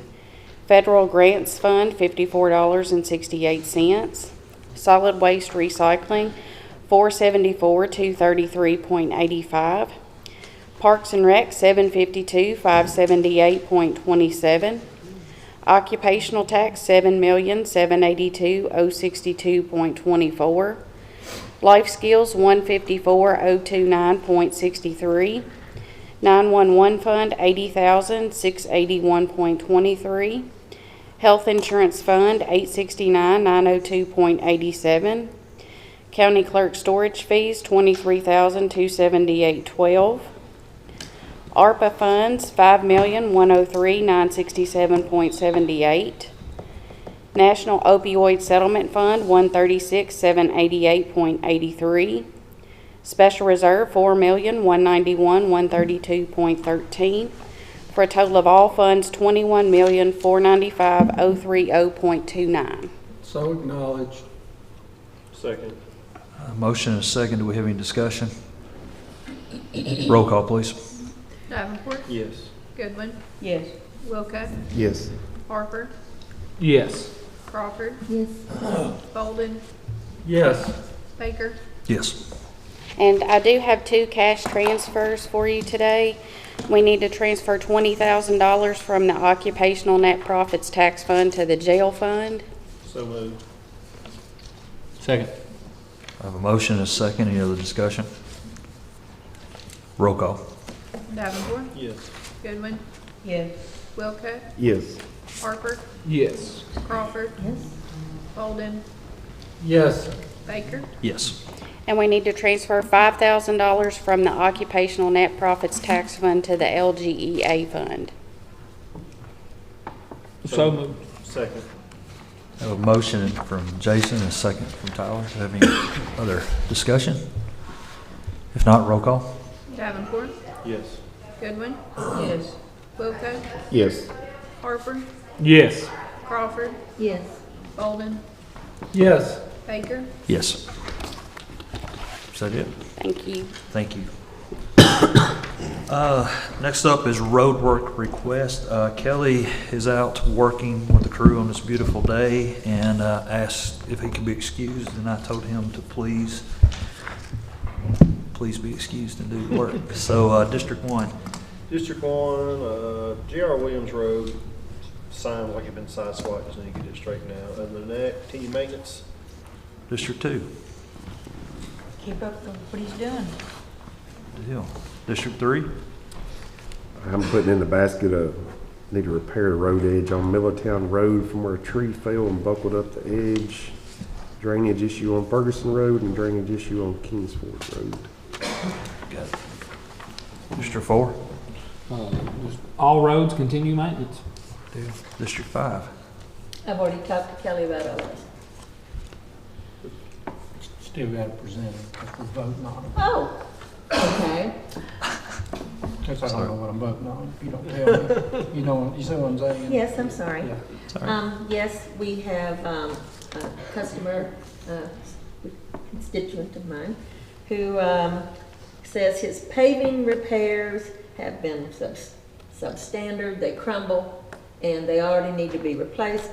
Kelly said what they can do, the next time they have blacktopping done anywhere near, he can bring the leftover blacktop and do those patch repairs with the leftover blacktop. And I'm sorry that I didn't think to write that up in a motion for you guys, but that was something Kelly said would be a good idea since his repairs have crumbled off. All right. Another customer says they can't turn left on Plainview Church Road from their driveway. Could the entrance to their driveway be widened so they could turn left on Plainview Church Road looking south? That's a state road, but Well, okay, I asked Kelly, so there you go. Thank you. District 6. On the T. Graham Road, the homeowners there requested, apparently they went down there with a mowing machine and cut the overhanging limbs, and they keep that mowed. The homeowners do it. Right. And I guess since they've done that, there's limbs there that they Limb and it now mulch. can't do it. They just want to know if somebody could go and, clean along the side of the roads, and they'll continue to keep it mowed. So it's one less road that the county has to mow. Absolutely. I think it's a pretty good deal. If we just get it picked up, Yes, sir. we'll get it done. Continue maintenance. Thanks for everything. All right. I have all these requests. Do I have a motion? so moved. Second. I have a motion and a second. Any other discussion? If not, roll call. Davenport, Yes. Goodwin, Yes. Wilco, Yes. Harper, Yes. Crawford, Yes. Bolden, Yes. Baker. Yes. I did miss one thing in there. If we'll go back to the treasurer's report, you have a list of budget transfers that are out there. I just texted Tyler. I was like, wow, sleep, but I don't think we did that. I make a motion to approve the transfers. Sorry. I Second. thought it was me. I have a motion and a second on the budget transfers. Do I have any other discussion? If not, roll call. Davenport, Yes. Goodwin, Yes. Wilco, Yes. Harper, Yes. Crawford, Yes. Bolden, Yes. Baker. Yes. Thomas, you gotta stay awake next time. Well, We was all focused I on just- survival. over I'm here. so cold over here. I thought it was really me. I was like, maybe I'm just crazy. Focused on survival. I've been bragging about how perfect you was and you just ruined it, so. I was over going, Now let's go to our elected officials. Sheriff Stratton, please.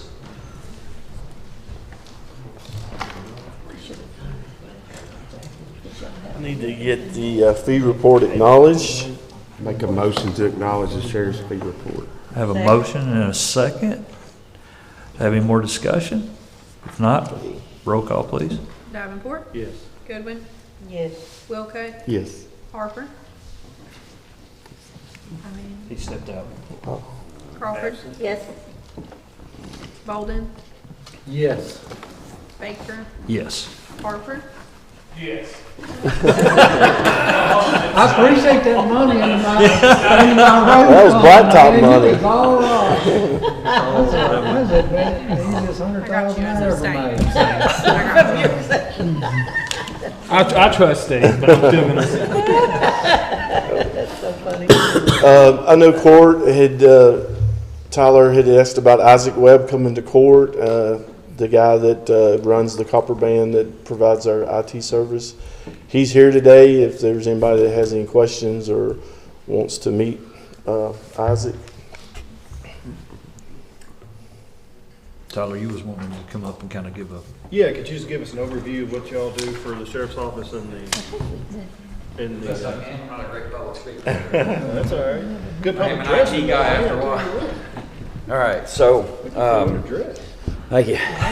In general, I guess you could boil it down to simplicity. We do IT services at the end of the day, but we are what you call it an MSP, a managed services provider. So I'll try to keep it as straightforward as possible. IT support is kind of the bottom barrel portion of what we do. A lot of our stuff is preventative, so we do, included in our services is like antivirus, cloud backups or on-site backups for critical infrastructure. We monitor all the devices that's on a network, so we can try to predict as best we can. So if your hard drive is going to fail, or if you're throwing bad sectors, we get errors and we can be preemptive versus reactive. Specifically for the Sheriff's Department, what we do is pretty specialized. I've been in IT for 12 years now, and 6 of that has been specifically for law enforcement technologies, ranging from body cameras, car camera systems, FIPS compliance, which is how you kind of handle some of the data that pertains to CJIS, criminal justice information systems, very specific things like that. So when it comes to all of the what you guys are paying for, it comes down to knowledge. It comes down to experience. I have a team of 12 people with me. It's not just myself. We have Microsoft Office licensing, so they could use Outlook, Word, Excel, things like that is in there, antivirus, remote monitoring. And then on the kind of bottom portion of what that is on-site and remote tech support. We don't really bill for labor. Every time you call, whether you call 400 times or whether you call 4 times, that bill just stays the same. And what that comes down to is going to be responsibility, liability, things like that is kind of where that price comes up. But a lot of it wrapped into that is services that we manage and provide as well. So you said you provide like Office 365 to anybody that needs it on their computer? Yes, sir. So that licensing, is that in the sheriff's office name or is that in y'all's name? So what we do is we make a tenant, since they already have hosted email with I believe it's a .gov email address. Say again? .org email address. What we did was we just spun up a tenant in Microsoft 365, and we just use a .onmicrosoft.com, and then we make a specific username for every device or for every officer that would need it. So if an officer has a PC and an MDT, that one license can be used on both devices. The tenant itself is, I guess it's on my company's platform. It can be turned off or turned on as necessary, but it doesn't have anything to do with email specifically for y'all's agency, since y'all already have hosting. It's really just apps for business, I guess you could say. So that could be transferred should it need to be, or it could be turned off should it need to be, things like that. It's nothing proprietary, nothing that's stuck. Yeah, so I don't know, I think y'all been doing some stuff for the county for quite some time, Sure. several years. And we've had some changes in our organization a little bit. We have hired an IT person. Sure. Our IT person is Scott. Scott, nice to meet you. I think we spoke a few times. Yeah, Yes. yeah, so, I think you could expect to hear from Scott some more, Sure. being that we have invested into having an IT person. Sure. He may want to learn more about the services y'all provide Sure. at those offices. Not saying they're bad services. I think that you've probably done a great job, but I think, I don't know I think I've been told there's proprietary reasons as to why. Like, y'all have a specific licensing or specific certifications that allow y'all to work on sheriff's office and or 911 center? There are some specific rules and regulations. Do you have those? Do you know what those are? Yeah, it's the CJIS requirement, so you have to be a minimum of level 4 CJIS certified. You have to recertify every 2 years. It's fingerprints, background checks, and certification. We do require that of every employee at our company, whether they're going to be involved with your agency or not. And all that really is, it sounds all fancy and everything, but it boils down to how you manage the information that you see, and not leveraging law enforcement devices. For instance, if you're going to go on a date with somebody, you don't want to call somebody and say, hey, let me run these people's names through the system and see if they've got warrants and things like that. Like you can't use for personal gain information that you may or may not see on law enforcement devices, things of that nature. And you have to recertify every 2 years for that. There's a pretty extensive background check involved as well. But on top of that, having some pretty extensive knowledge of FIPS compliance for law enforcement's dispatch, their network, and things like that. So a lot of that comes with coordination with some of their vendors that they use as well, and some of the specific software that is special to law enforcement itself. Yeah, I mean, like I said, we seen the bill come across on Sure. our bill list, and I just thought it'd be good for everybody to kind of hear what that bill Sure. covers and what y'all are doing for the county and its IT Sure. service. So that's all the questions I have. I appreciate you coming. Not a problem. You got to do anything else for you guys while I'm here? Y'all have any other questions? Anything else that I could explain? I think you did have a question earlier for the gentleman that was with LTC in regards to 911 getting certain funding from landlines, things like that. I don't know how all voice providers do this. I don't know if it's like a state or a federal requirement specifically for different telecom providers. But us, for instance, every time we put a phone system, whether it's VoIP or a PBX, if we're providing phone lines or dial tone to a place, we actually have to cut a check for that county every month. There's certain FCC taxes and things like that we have to pay, and a portion of that goes to an E911. So y'all are hosting the phone lines. Correct. Yes. So I don't know if it's dollar for dollar a match for what landlines used to provide for 911, but there is a portion of every tax that we pay that goes directly back to the county for those services. Okay. Appreciate that information. Sure. Any other questions? The only thing I wanted to add was that, there's a lot of technology moving parts at the office that we were lacking of and behind. Our tax service is run through Guts, and we're all kind of familiar with that. That tax software comes with its own IT support. But it's because of the specialized sensitive material that it's in that tax system. They remote and do a lot of stuff. Isaac or Scott, and we try to utilize both. He's got everything set up, and it was set up prior to Scott. So we wasn't trying to kick Scott out of work. I'm sure he has a lot of work to do, and they can interact with each other very well. So, but our copier services, it's under a software IT program separate. So, I mean, there's all these little things that we're trying to circle back and keep close-knit tight. But I appreciate court asking what this bill's for and what you're paying for. But, I don't want nobody to think we're trying to kick the can at Scott or kick him out of something. So that's not what Isaac was brought.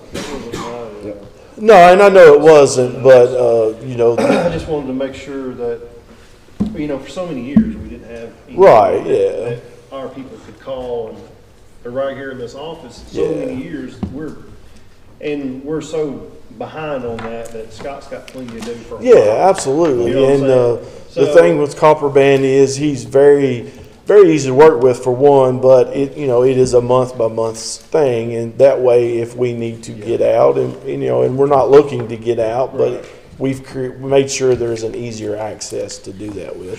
Because I think y'all, I know Tyler has, when you have an IT guy here and you've had this other guy doing it forever, they don't always communicate very well if there's a separation. Isaac has ensured that there'll never be that, and I believe that. But you guys have a sense of there's territory. That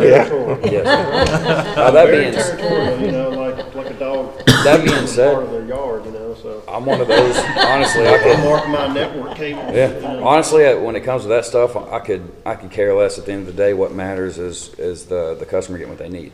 So if I'm 2 hours away and he's there and he's like, "Hey man, I can get my hands on that if you could tell me what to do," or coordinate with different vendors to reach a common goal. Honestly, I don't care at the end of the day as long as y'all are taking care of is what it comes down to. As long as we've got that relationship, I think I'm very appreciative of that. It's there. It's growing. It's a new relationship. Sure. Scott's been busy, and Isaac is busy as well. So that'll grow as we continue upgrade our technology at the office and the countywide. See, I did want to touch on that. He kind of briefly touched on that. We don't actually have contracts. Yeah. We do, if required by the client, we'll make an SLA if they want specific response times noted, or if they want a price lock for, let's say, 12 months or things like that. But in every agreement that we have is a 30-day written notice, no harm, no foul. We don't believe in tying people down in contracts. I don't think that's necessary. So 30 days written notice, any documentation that we have built over the years, you guys get a copy of that with all the passwords. If it's a handover situation to another IT company or another IT individual, I'll work with them for 2 months, 3 months, whatever we need. At the end of the day, if I shaft you on the way out the door, pardon my French, you'll never come back. So trying to treat people the right way in the long run, it kind of comes back around. So. Okay. Well, man, it's glad to finally put Yeah. a face with a bill. Sure, so. absolutely, absolutely. So if y'all have any other questions for me, I believe Scott also has my email. You should have my cell phone. If you don't, I'll make sure you get that information. Sheriff has as well, so if y'all have anything else from us, just let us know. Thank you, man. Not a problem. Appreciate it. Thank you. Sir, absolutely. All right, next up is clerk's office. Stacy, come on up and give us some good news. I also have a fee report I need y'all to acknowledge, and I believe you've got that in your... So acknowledge. Second. All right, I have a motion and a second. Do I have any other discussion? If not, roll call, please. Davenport, Yes. Goodwin, Yes. Wilco, Yes. Harper, Yes. Crawford, Yes. Holden, Yes. Baker. Yes. Okay, so this came across mine in the judge's desk yesterday. That's why it's not in your iPads. But we do want to go ahead and get it in front of you and get it voted on. The contract, the Commonwealth of Kentucky has sent in the contract where I applied for that grant for $147,945. And we have that here. As soon as y'all vote on it, I got an order book and page number. We will be sent our check. So can we get it? Will y'all vote for it, please? Yeah, I was going to say, which one of you want to vote for that? Let's make a motion. Okay. Right there. Tell them to get their pen out. Okay. Is there any other discussion? No. I was hoping not, so roll call, please. Davenport, Yes. Goodwin, Yes. Wilco, Yes. Harper, Yes. Crawford, Yes. Holden, Yes. Baker. Yes. I was told, we had talked about the e-poll book reimbursement. I was told we may have that as soon as this week. So I got the MOA sent back where y'all had voted on it and everything. So heard back from Aaron Jones at DLG, and he said it was possible we'd have that money this week. Well, that is good. Thank you, guys. Told you she's bringing good news. Thank you, guys. I'll be back in a minute. All right. Jailer Josh Toomey, come on up and give us some good news. I'm trying.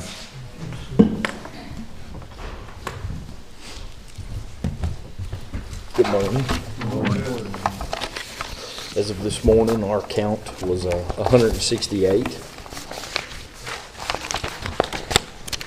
I only have one item today, a personnel action request on a part-time employee that has been in education since 2000, both Logan County and Edmonson County. She will be assisting Miss Pam Fuller in our programs. What will she be doing? Well, she's going to be a deputy. However, she'll be assigned to programs. She'll be assisting in teaching our programs with Miss Fuller. She'll be doing the inmates' classes.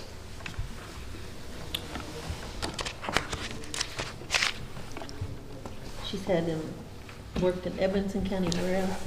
Through Logan County School System, or Yeah, she was Logan at County the Schools and Adult Education. Adult Ed. She started here in 2000 and worked until 2016, and then she started with Edmonson County, and she's been there ever since. And she's still there full-time, but she's assisted with our GED classes for the past 2 years. Okay. What's her name? Chastity Holloway. Yes, I ma'am. remember her from the Adult Ed.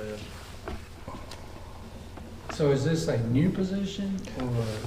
It's just a part-time deputy position. We don't have a specific programs, but that's what she'll be assigned to. So basically deputy jailer. Yes. But is One of it- his slots. is it- You're filling an open. He's got to open. Yes, slot. yes. That's what I'm- Yes, I'm sorry. Thank you. Sure, try it, man, and check it. Anyway.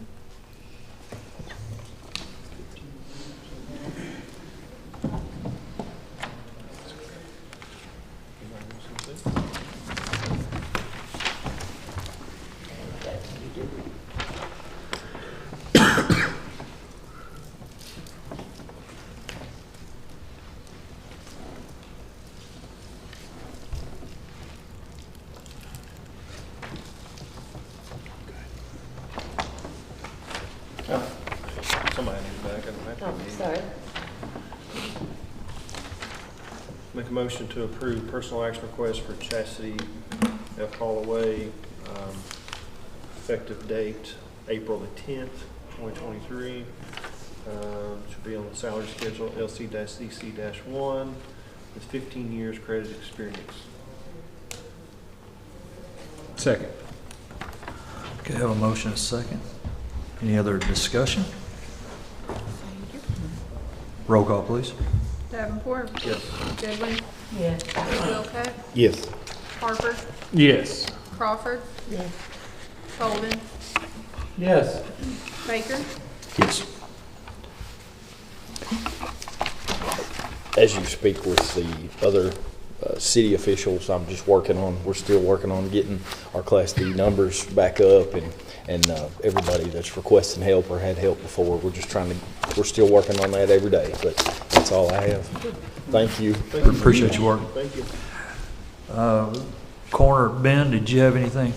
Okay. If not, let's move on to our department heads. ECC, Ms. Ginger Lawrence. Morning. Morning. Other than cold, how are y'all this morning?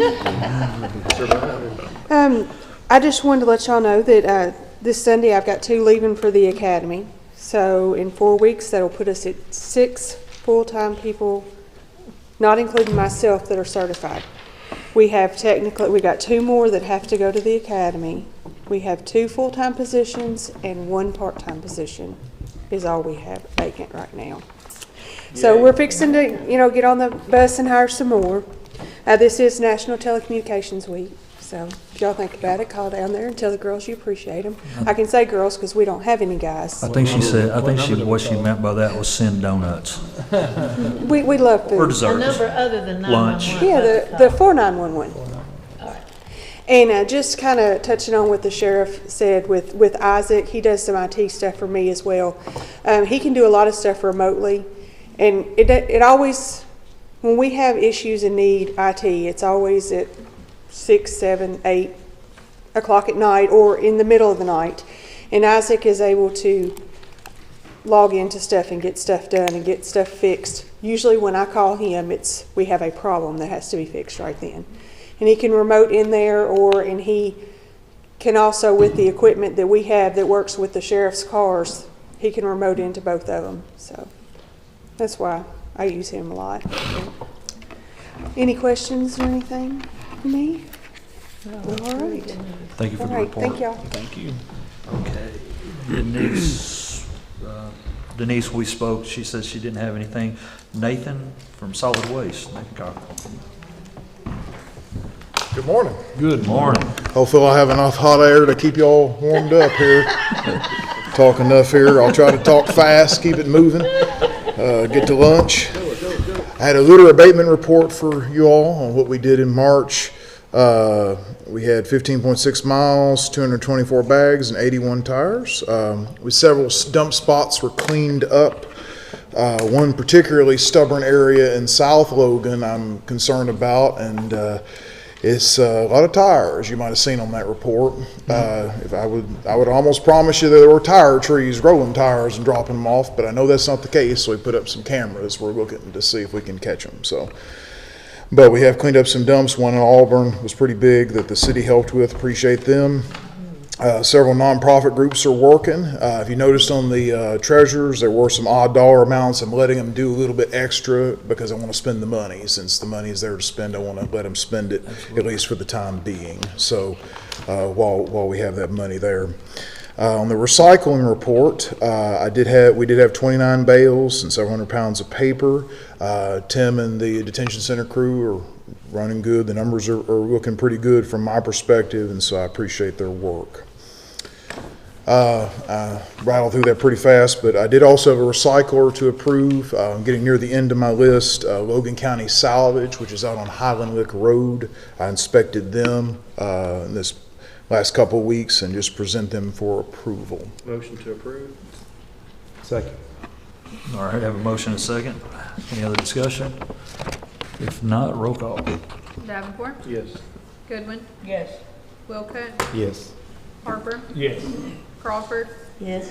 Bolden, Yes. Baker. Yes.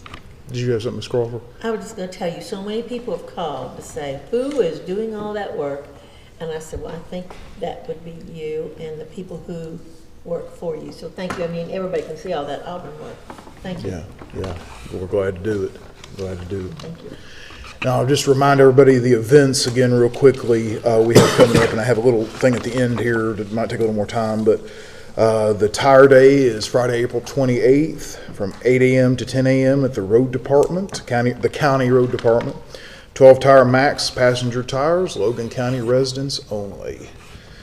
And Friday, May 12th, 2 weeks later, is our e-scrap day, our e-waste, from 8 a.m. to 1 p.m. at the recycling center, right beside there. Again, Logan County only, we ask, and then $10 charge for TVs and monitors. You will be putting it on Facebook, correct? It will be on Facebook and on the radio and in the paper. It will be on. Thank you, sir. It'll all What's the be date on that announced. e-scrap? I'm sorry. What's the date? May 12th, which is a Friday. Okay. So we talked a little bit last time about the ordinance for citing waste facilities, and I wanted to come back to you on that. I've had a chance to speak with county attorney and judge executive on that, and I appreciate their help with it. But we did have some changes we wanted to work on. The lady that I have as my main point of contact was ill, and I wanted to make sure I talked to her, and I couldn't reach her because she was sick. I found out later. So we're not ready for a first reading of that ordinance today. We wanted to make sure it was in good shape first. And so I did want to just mention the changes that Joe and Phil and I talked about yesterday, just as what we're looking at. And then if y'all had any, it's also, since we're not doing a first reading, it may be a good chance if y'all did have any thoughts that you wanted to put in there, you could. And I certainly would welcome any input. We wanted to, as we said last time, require the county process for landfill. Again, this is for landfills and transfer stations for them to be approved to be in the county. Require that county process to be approved before the state process. If this is, and then to add language in to say if this is violated, the county has the legal right, you all have the legal right to reject said company, whatever other standards they have because they didn't follow our ordinance. The second thing was the fines currently in the amendment in 2008 said $25 to $250. We wanted to increase the range of fines from $1,000 to $10,000. $10,000 is the maximum state recommendation for fines, and we wanted to up that amount to be not necessarily. We hope we never collect a single fine from anybody, but it's to be a deterrent. It's to say, hey, don't mess with us, right? So that's what the idea. We wanted to change the language. This was the judge executive's idea. Change the language that the county may hold a public meeting on such a site to shall hold a public meeting on such a site. And the reason is to give the public a say, a guaranteed say in any process that goes forward. So to make sure the language is there that we would be required to hold a meeting. And one other thing, the current language in the ordinance is a little vague on a particular issue as to where a transfer station or landfill can be in relationship to other properties, such as schools or churches. It says it's to consider those things, but there's no current specifics on that. And I went over that and thought about it. And when I talked with the state lady I talked with, she said that the current state law is there, and currently it says 250 feet is the requirement. And it's actually a regulation, and I'm actually going to send that to you all so you can see it. but basically from caves or from other properties, a landfill needs to be 200, if it's coming into the county, we can't retroact it, but it needs to be 250 feet from these facilities. And it's something that we feel like is good to include in this ordinance, just to have it there to say, hey, this is something that the state says and we want to reiterate it. We don't want anything any closer than that because it's already state law anyway. But the county has the right to make it more strict if they so. If you all said 500 feet, that's okay. You just can't say 200 feet and have it be okay, in other words.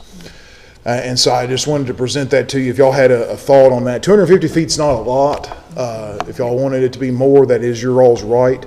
But I wanted to say, I think it would be good to have language in there. Definitely want to see it more. 250 feet's not much when you're talking about a, landfill or a transfer station. Why can't we expand it from landfill, transfer station to other things, such as processing material? Is this kind of back on the discussion from last time?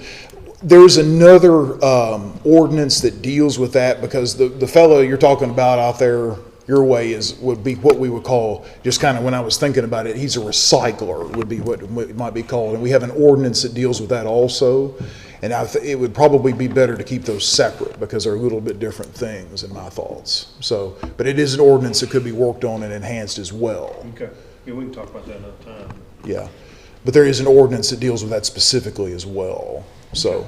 We need to look at that. I think that setback needs to be 500 feet. Minimum, on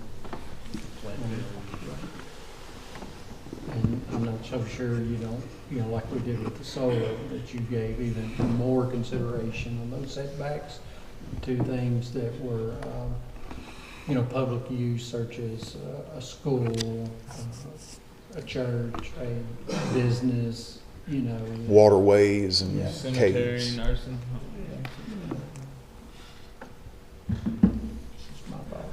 Griffin, I consider a landfill. Is that something you feel like you could draw up what he's talking about here? I think I could capture something we'd get that. And I think most places, even what's in there should get that. So yeah, I can have something ready next time. Is that document in our email from last court meeting? I can't remember. I believe so, wasn't Yeah, it? it should be in last court meeting's folder. Should too. be. I can get them Yeah, in. but can I access it through my email? You should be able, it should be Okay. attached, it should Then still I'll be pull in it there in out. your Google Drive. I'll tell you what I'll do. I need to do that. I'll make sure that we get it emailed out to each one of you for sure. Well, if it's out on there, and if it's on the It should- drive, it should then be. I'll get it. I appreciate that. I'll kind of Sure, I'll be glad to. highlight anything that I may see, and I'll send it out before court Absolutely. to Joe and you, and, Mhm. the judge. That'd be great, and just, Maybe if you can pull out that ordinance for the recycling, maybe send that to me or whatever. yeah, Might I look can, over that. it'll be, give me a little bit of time. No big. One of the things, it's kind of, the paper they put those on is a little awkward, and I've got to adjust that around to where it's readable, so I'll work on that though. I'll get it to you. Just whenever I'll you get get it, time. and I'll send it to everybody too. Okay. Yeah. Okay. If there's no other discussion, that's what I have. Thank you, Nathan. Appreciate it. All right, next up is judges' announcements. If you don't have any. I actually do this time. April the 8th through May the 6th, or until they sell out, the FFA greenhouse at Logan County will be open weekdays 8 a.m. to 3 p.m. and Saturdays 8 a.m. to 1 p.m. They usually have some really nice stuff out. So, April the 18th is Child Abuse Awareness Walk at 11 a.m. starting at the Carico Park Square, rain or shine. And April 23rd is the Kirby Funeral Service 3rd Annual Spring Car Show and Cruise In with Clay and Friends starting at 1 p.m. Does anybody else have any announcements? If not, let's move on to reports. I don't think I have any. Next is citizen participation. Do we have anybody citizens that would like to speak? No? All right. old business. I don't believe we have any, so let's move on to new business. Acknowledge the receipt of Extension Taxing District 2023-2024 fiscal year budget. Do you guys have anything you want to say about it? No, just here to answer any questions if y'all have any.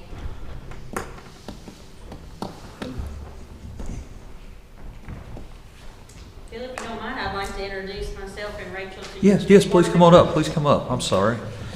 Sorry, Leanne. My name is Leanne Martin. I'm the Agriculture and Natural Resources Extension Agent here in Logan County. I'm also the county facilitator, so that working with the numbers and the budgets and the facilities, that is my responsibility. And also with me today is Rachel Hans. She's our Family Consumer Sciences Extension Agent. We are here this time of year to present our budget. We are part of, we are a taxing district, so we do fall under the fiscal court, so we do present our budget each year to you. So if you have any questions, I know this is a long meeting today, so we're here for questions, but if you've got any concerns, we can address those as well. Have any major changes in your budget to point out? Not major, but we are in the middle or in the early stages of 2 large building projects, so that's you'll see that represented a little bit on that budget. But everything else is really close to the same. We're working on two construction projects, so it'll be fun to see over the next year or so. But just for my own ignorance, the extension service. Yes. What are all those assets out on John Paul Road belong to? Yes. This taxing body? Yes. So the arena, everything. the proposed tractor pool. Yes. Okay. Yes. It's all paid for and regulated under county funds. Yes. Okay. Yeah, under the county district board. Yeah, it's as an extension, by definition, we are. It's kind of hard to explain a little bit. We're a taxing district, so the services we provide come from county tax funds, but we are employees of the University of Kentucky. So that's where you see the big UK everywhere. That's the incorporation of extension is.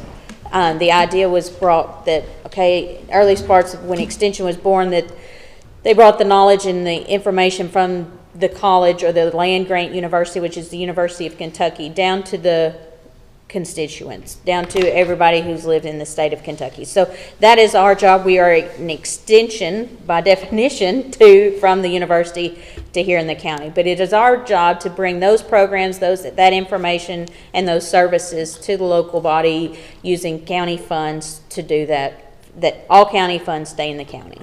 So can you elaborate on what the 2 construction projects are? Yeah. I know that we're committed to one, or partly funding of correct. one of those. Yes, the outdoor arena is a county-wide project that is incorporating many different groups, including the Extension Office, the County Fair Board, and the Fiscal Court. Hopefully, we're looking at other ways to create that funding so it works for everybody. But this outdoor arena has a lot of options and a lot of opportunities to bring other groups, very similar to what the Ag Arena does now, but it just in a larger scale. It also brings it to where it'd be larger events. It's going to be hold the equivalent of about 3,000 people, so we'll be able to hold more people than what we can do on the inside. So not only that, so new opportunities, new groups, new activities, new events coming to that. It also pairs very nicely because we are an exclusive host to the county fair each year, and that's stretching over 14 days this time, so over a 2-week period. So they're going to continue to grow, which includes the facilities need to grow as well. So the second project is directly extension related. We're looking to extend our office building. If you're looking at the office side, it'll be to the left, so into the employee parking spots. So we're looking to build a project room, which will include 4 demonstration kitchens, and it extends to gives us opportunities more for a learning classroom. The remaining facility will stay active. We're using those meeting rooms as well, but they the more people we have there, the less room we have to do our programming. So this gives us opportunities to extend our programming as well. So the project room and the outdoor arena are the two major constructions. And that will start when? Right now we are in the early stages of master plans and construction bids on both projects. Yeah, we are working directly with architects now on both projects to get everything, blueprints, construction, so we can start that bid process. Okay, well, good for you. So, yeah. So does this taxing district have borrowing Yes. capacity? Yes. Yes. And we will be using that for both projects. Well, we appreciate all y'all do for the county. It's a necessity inside the county, and we thank you for your hard work. And I make a motion to acknowledge this budget. Second. Okay, I have a motion and a second. Any more discussion? No. If not, roll call. Davenport, Yes. Goodwin, Yes. Wilcutt, Yes. Harper, Yes. Crawford, Yes.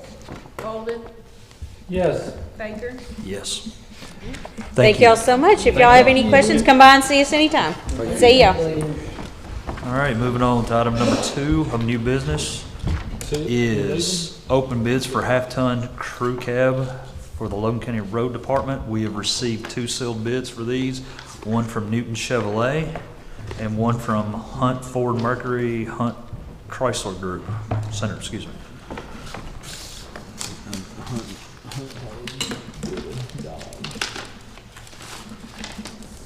We have to decide which one to take.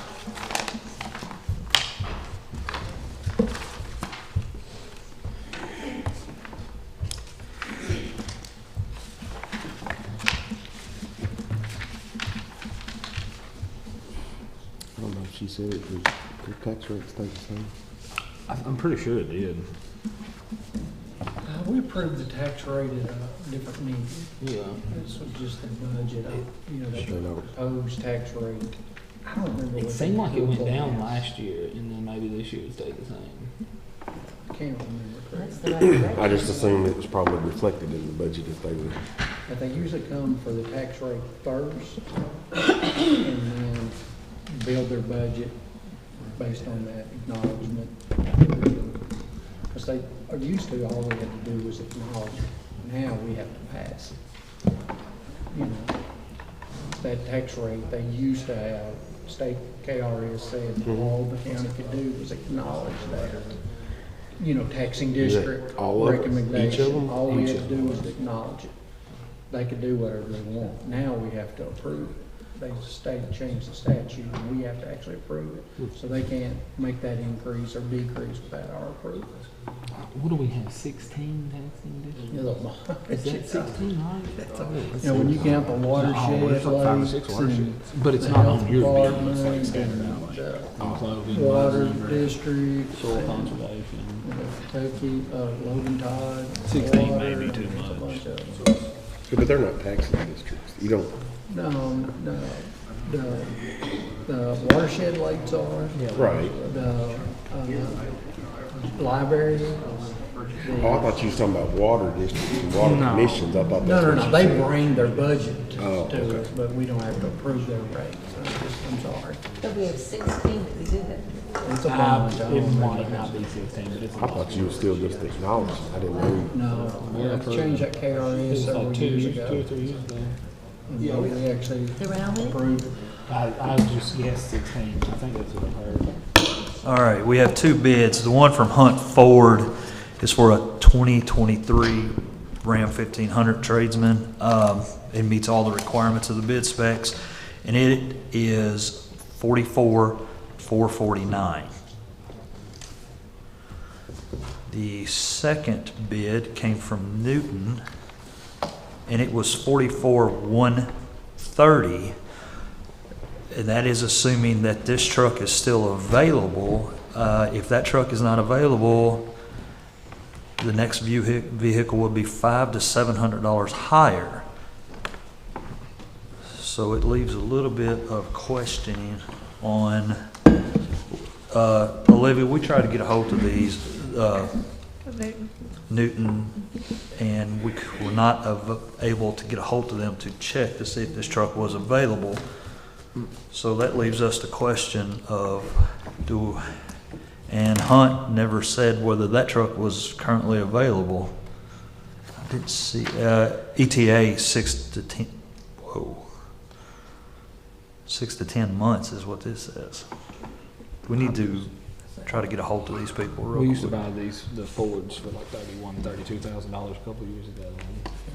Let's put this aside, and I'll see if, Hannah, can you try to call these people and see if they have these available, and we can come back and visit this, is that okay? Yeah, Kelly prefers the Ram. He prefers the Ram. What was the, it was 44, 429 and 44, 130? 44, 449, 44, 130. So that's the difference of $300. Mm-hmm.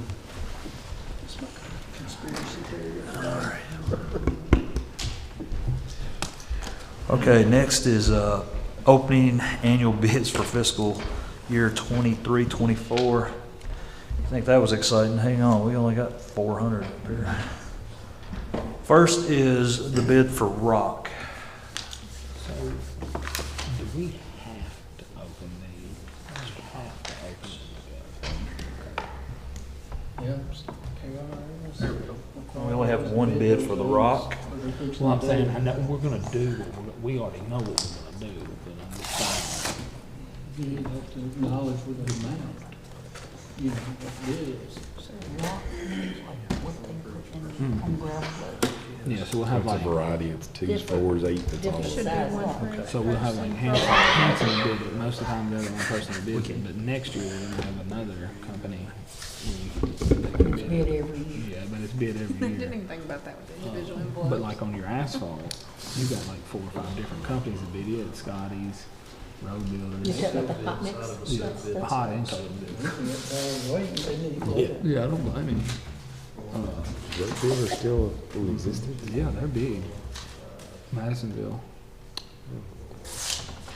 DeWeese, he's competitive. Is he still in business? Oh yeah, they're big. They're I doing. thought they were building. No, asphalt, no. Y'all the same bid? The weeks Same are one? so close. Franklin. It was a sealed bid inside of a sealed bid inside of a sealed bid. Yeah, How many bids did you receive on the rock? Just one. Is it the same company for everybody? or what? I don't know why Todd County's. So what's this one? All right, who's in charge of the letter opener? I don't appreciate it. He did some and I did some. So I'm gonna blame it on him.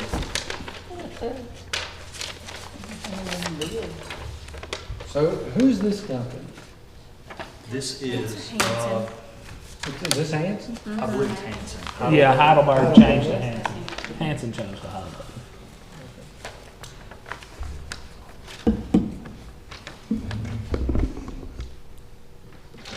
Make a motion to accept the bid as presented from Heidelberg Materials. Second. We have a motion and a second. Is there any other discussion? If not, roll call, please. Thank you. Davenport, Yes. Goodwin, Yes. Wilco. Wilco, Oh, yes. sorry. Harper, Yes. Crawford, Yes. Bolden, Yes. Baker. Yes. I would have kept mine, Thank you. but somebody cut it in half. You want No, that? it won't be as, sentimental. What'd you do? What'd you do to my iPad? It's at Okay, 34%. next up is the asphalt hot mix. So we received one bid for that also, and that is from Scotty's Contracting. So I get, did, I think DeWeese is up this. One, sir. Okay. I did send No. these to multiple different vendors. they have like 3,000 or 4,000 employees. I knew y'all. They was in Fort Bragg, and list. I'm they assuming was you still all have- over the place. Yeah, yeah. I'm not getting no vote. He's right across the street.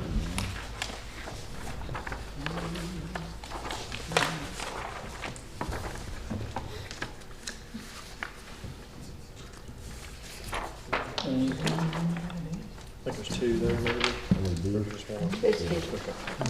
Normally we get more than that. Oh my gosh. It's went up 40%. The hot stuff has, It was 60. I think it was like $67 last year. What was it last year? Like 67, 70. It went up 40%. We're gonna be paving half as much with our budget. Make a motion to accept the hot mix asphalt as presented from Scotty's Contracting. Second. I have a motion and a second. Any discussion? If not, roll call, please. Davenport, Yes. Goodwin, Yes. Wilco, Yes. Harper, Yes. Crawford, yes. Bolden, Yes. Baker. Yes.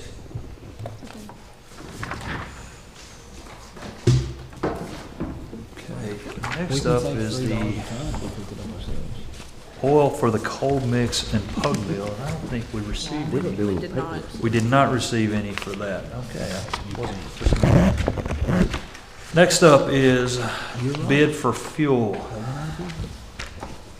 They did all this last year. How would you say it up? At one time, I don't know if they even bought the plant. We had two different groups bid that. One is Max Arnold and the other is I believe it was Southern States. the Southern States. Yes, so This is real confusing. The way they bid it, they don't bid it by the gallon, they bid it at X over the real price.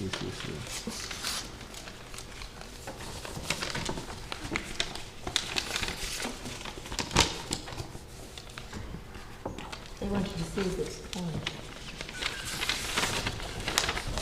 Fine. You might as well not even read it. Man, I'm falling asleep at the job, man. Come on, pal. Hey, get out, I know you got a pocket knife in your pocket. Here you go. The roof is on, I'm good. It's the only one I've got, so.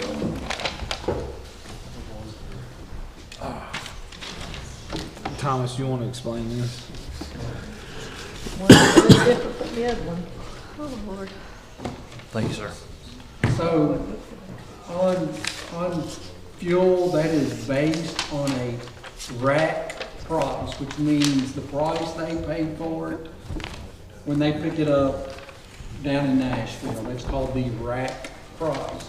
So this is really not a bid like you just approved the gravel. Gravel is $13.50 a ton, right? Period. Gas doesn't work that way. Gas is a rack price plus, as you see in the bid, you know. And so what you're currently seeing is what the rack price was as of the day they submitted that bid. But if you go in July and the rack price was 25 cents more, then it's 25%. It's 25 cents plus their markup. And if it goes down, it works the same way. So we always accept both bids on fuel.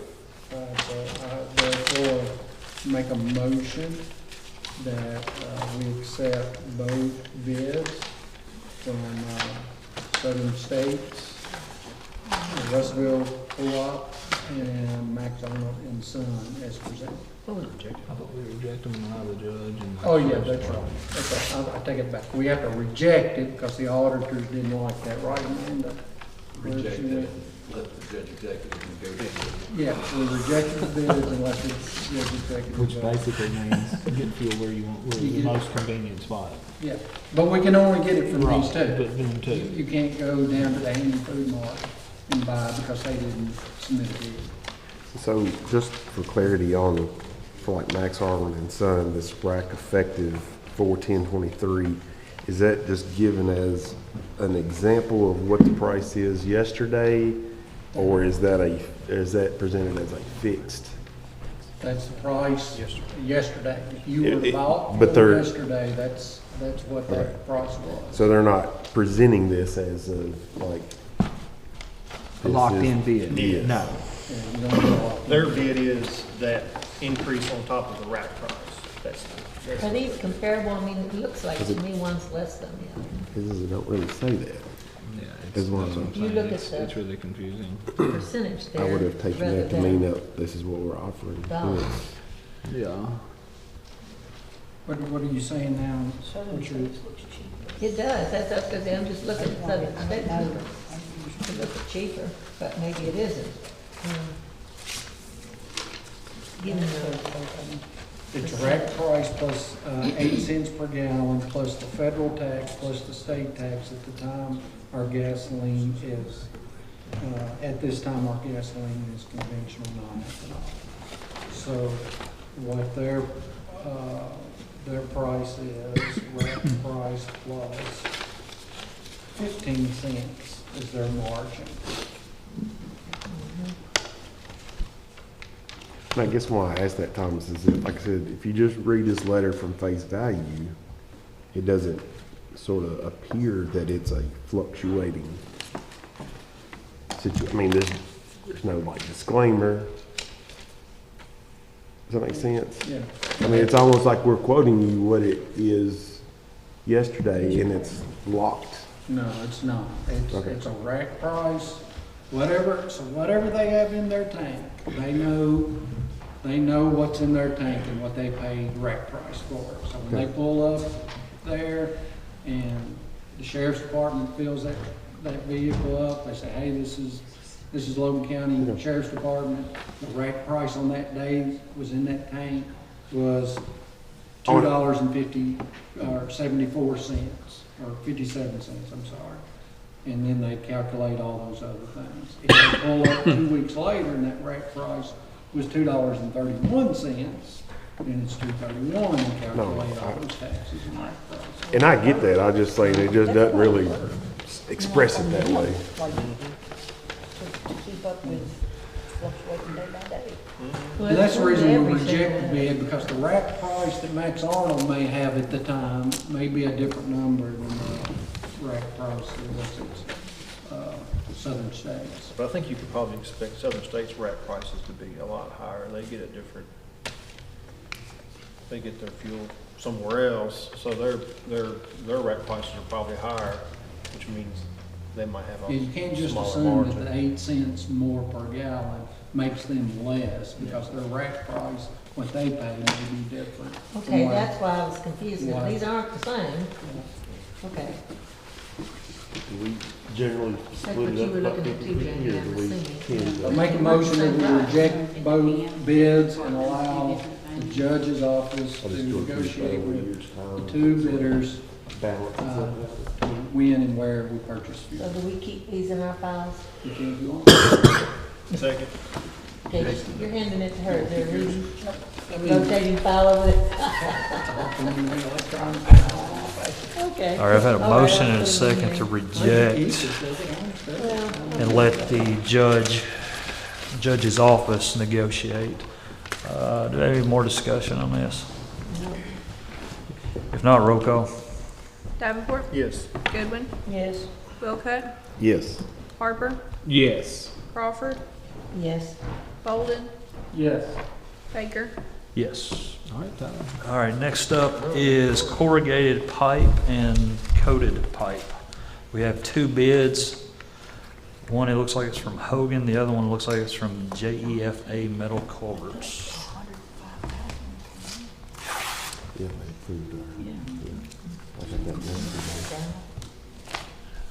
Was a kid of us. we got to do some more steps.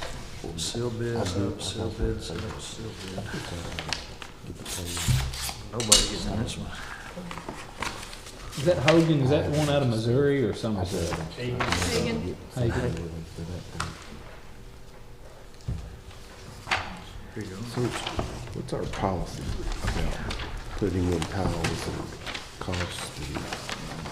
So It just comes out of the general fund road department. I mean, you just like if you want a cross tile thing.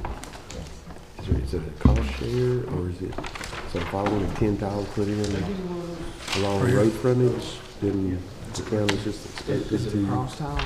Like goes across our road? No, Or is it? parallel. Yeah, it's a cost share. The homeowner, the landowner has to buy the tile and we'll put it in. If they want 1 million of them put in, they have to buy the tile. do we have to fulfill a request for $1 million of them? No, I mean, we can use our own judgment, but like, I mean, if it's That's if, the state, that's which if, I'm the not running homeowner into it, never the state had will one, only do before 50 they have to foot. pay for the first one. That's the longest And of it. then, after that, we're Like, you know, responsible, so they've we been putting about a half a dozen or more tiles in. After it's been. For the solar, but they're just doing it on their own. For something, or middle Or we doing And it we for replace them. it's on us. Yeah, if that's all Put I that have. on Road, the county continuously. road, they have to do it. Well, even if it's already been a county multiple ones, but they're road like and they 60 have foot. not ever I had just a wonder if tile there's like a on limit them, of, and they because you know need it's one, reflective they have to on buy the first one. Gravel. That's what what's Well, I've always been on told the the rule District was- 3 expense. And if they buy that first one, I then thought, well, you know, you if sort of something think happens that to it, then within we're reason, responsible for it. He said it had to be We'll 30 do feet so long, many, 30 but- inches in diameter. I mean, how close are they putting them though? well, of course, Does that sound it's right? all That's- along the road because they on got this both guy along the sides county from road. start Yeah. to Kelly finish. said they have to you know, provide there's probably the 6, first 8 Mhm. 30 feet, different 30 ones. inches. We probably could. Is that right? No, I just Kelly just said. wondered, Well, you yeah, know, I how was do you just gonna I don't say, remember that's what I exactly. told that poor guy Yeah. last what's night. reasonable, but what's excessive? Is that- Yeah. I didn't really know I mean, what they're our about policy was. $600 but- to We don't $800, have them, you I was know, looking at as long this. as the landowner $600 to $800, But they're- what they pay at some pays for it. states. They have to pay for the materials and we provide the labor. Okay, you have the bids in front of you. But you need to hold them to it. They said they would resurface that road. It's always got broken up spots on it. I think we do this one the same way, just due to availability and pricing. No, last year, one of them got correct me if I'm wrong, one of them got the Plastic, and the other the one got polymer, and the other company got the corrugated. Oh, really? And that's the way it's looking exactly right now. The galvanized pipe from Hogan and Stone is cheaper. Y'all correct me if I'm wrong, 'cause I'm just quickly going over that, but the polymer pipe from the other company is cheaper.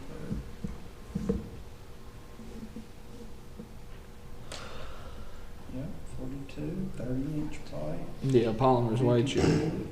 36-inch pipe, I'm sure we don't probably use very much of that. If I remember correctly, one of them wanted you to order so many.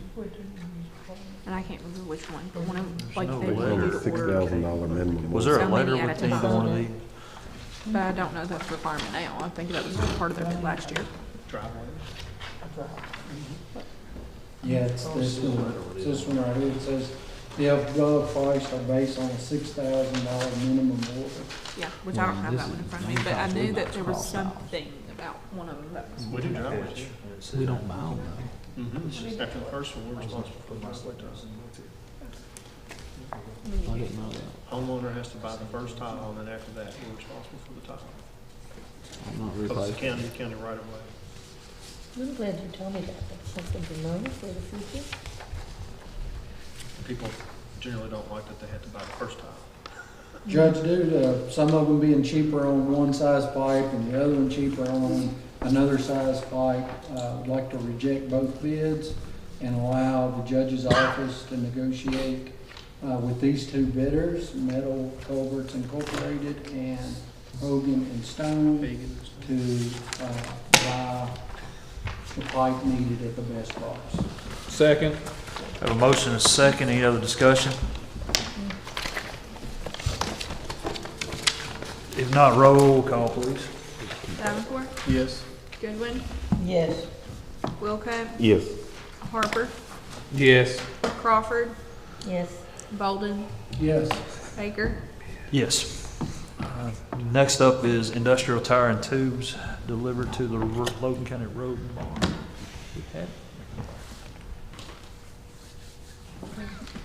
I believe that one of those tire bids, they may have put them together. Think so? I think so. Okay, Maybe. there's a good chance that because we have the tire bid for the industrial tire and for the passenger tire, they could have rolled them both together. Both of these were tire bids. So,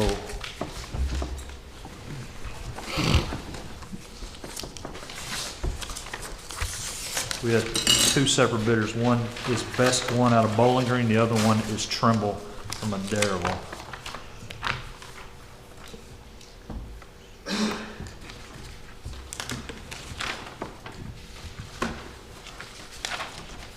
These are all just passes. Did the Trimble have anything about industrial tire on it? Yeah, they do on the back page. Okay, then they're the only ones we have as far as industrial. The best one, I'm not seeing that they're.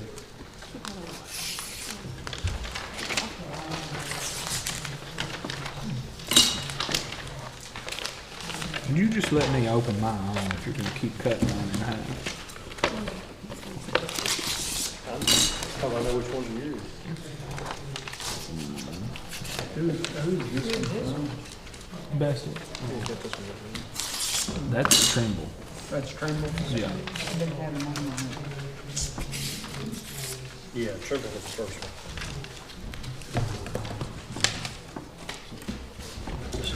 This is Trimble, right? Yeah, that's three. It's the same way. Some are a lot cheaper, some are different brands.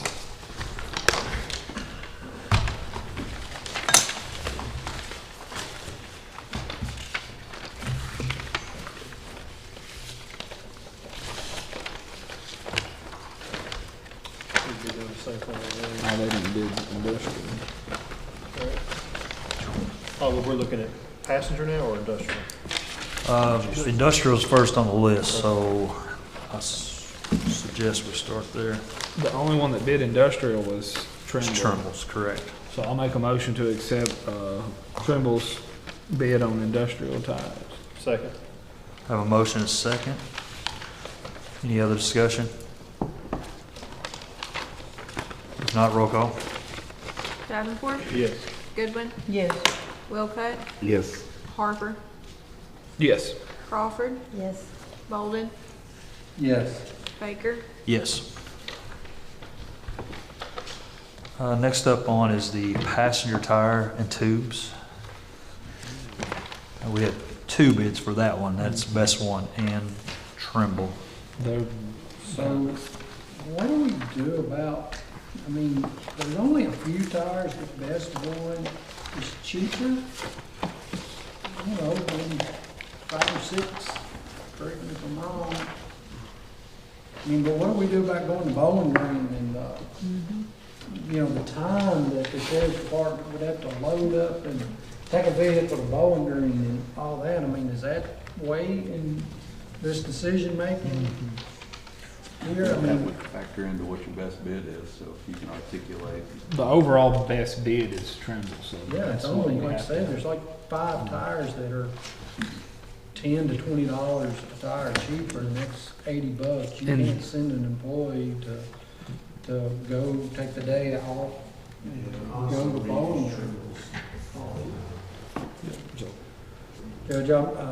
Judge, I'll make a motion due to the fact that, given the fact that the closeness of the bid and most, or a lot of the tires are cheaper on Trimble's passenger tires, and the difference in geographically getting from one place to the other, that we go with Trimble tires for our passenger tires.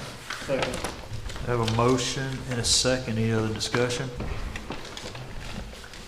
Is this the first? Ask about If the- not, roll call, please. No, that's best. Just ask what we do.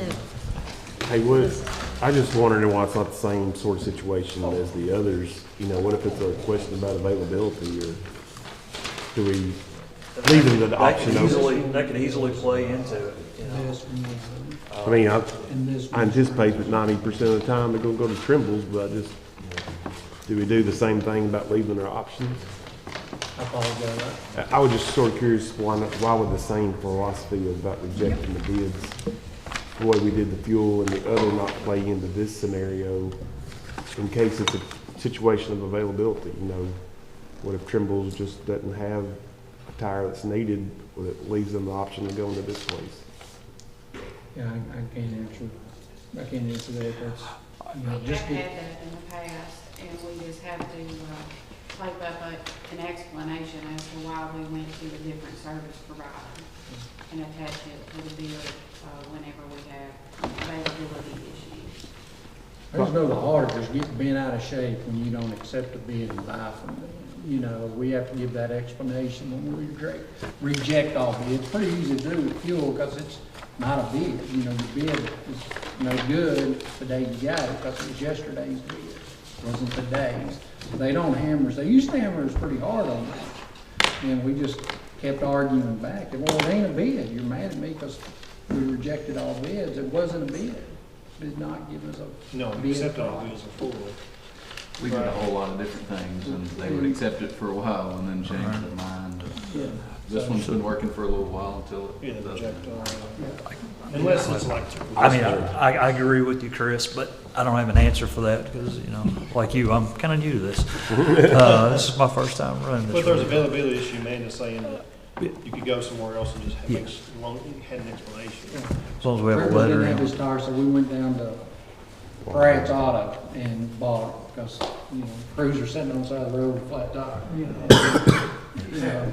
And Very seldom, but it has happened. I think this is just for the majority of the tires that we use. That would be our first choice, and if they don't have it, then we have to explore options, and I believe that's justifiable. All right, we've had a motion and a second and a little bit of discussion. Do we have any more discussion? If not, roll call. Davenport, Yes. Goodwin, Yes. Wilco, Yes. Harper, Yes. Crawford, Yes. Bolden, yes, Baker. Yes. Hold on, guys, we're halfway through. No, I'm just kidding. Notice for bid for the roof maintenance at the detention center. We did not receive any bids for that. Next would be the HVA system maintenance at the Logan County Detention Center. We received two, one from HMC, the other from Lee Company. We have not opened, but we're thinking the HMC may also have the plumbing maintenance rolled into their bid. So when we open it, we need to acknowledge that, please.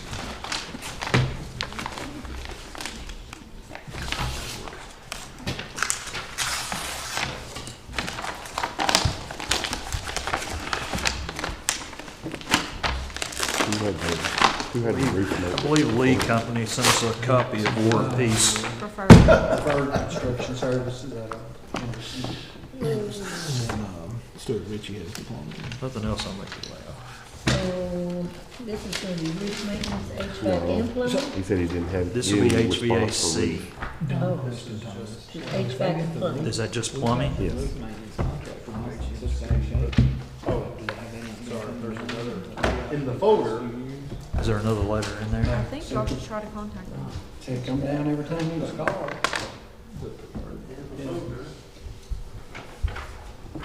building services agreement. I wonder what PSK is. I wonder what PSK is. That's slow. Do you know? No. Yes. That's plumbing. That's plumbing.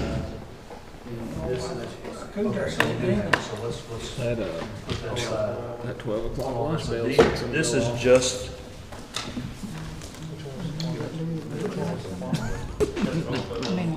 this is plumbing. Whenever Okay, there's y'all plumbing. got the ones with Yeah, that. no, From we're not leaving. HMC, this is, Here it is. sorry. I was in the ditch. I'm All right, sorry. lunchtime. Lunchtime. Is that? This is plumbing. Okay, give me that one back. Okay. Let's go HVAC. All right, we're rolling Do you have any water line down there? War and Peace. Goes That right in. house, that well or something? It's just one bid. How's it going out there? Have you done No, that is the HVAC from I mean, CMC. one copy. Yes. This is one copy, okay. Yeah, there's about 8 pieces of heavy equipment, but there's just been truck after truck after truck of rock. Gravel. She said, this chick called me, she said, your water line is in the way, and I want you to. Hey, that's yours, hold on. Or lower it. Yeah, yeah. Take a chainsaw and cut it. Sure, it's just some of those trucks. I said, ma'am, first of all, I said, Hey, that's you see how he water treats line. me? That's My water line for nobody. Okay, I get this one, and I saw your. I said, it's gotta be engineered. I said, it's expensive to move a water line. That's fine. Well, how big are your usually? She said 2.5, 3 foot deep. Oh, that's definitely not deep. You're gonna have to move that. Well, I said, it's not. I don't know. You're the one. Okay. So on the Lee company, he's broke it down multiple ways, and I haven't had a chance to go through it. What is that specification, Thomas, that we usually have to make sure? The sear and stuff. Sear and all that, we gotta make sure all that's G-hauling right. I don't think Lee's give us some bids before, have they? I don't remember. There was a gentleman here that explained that he's been hanging, EMS paramedic here, but, he's got HVAC prior experience, but, he broke it down two different ways. He said he was gonna submit one quarterly and monthly, and but he listed both.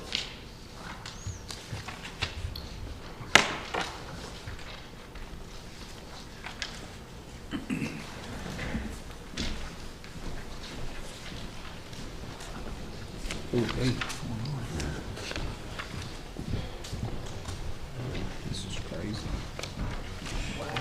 Thomas won't like page 11.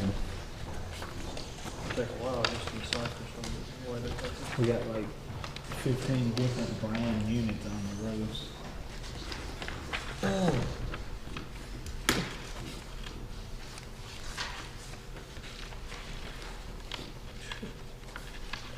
Well, they took this bid serious.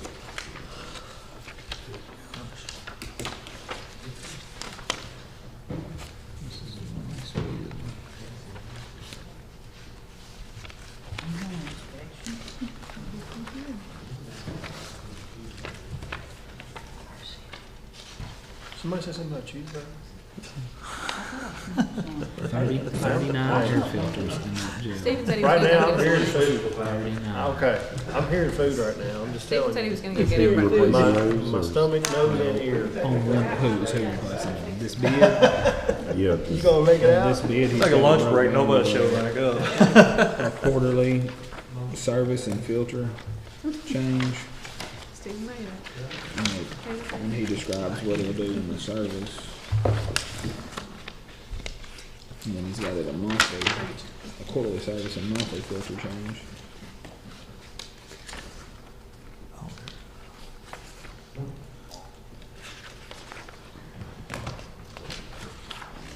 Okay. Oh.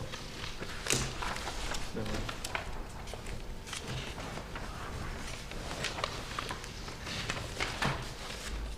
Basically $1,000 a month, for a monthly, 2,000 a month for a quarterly.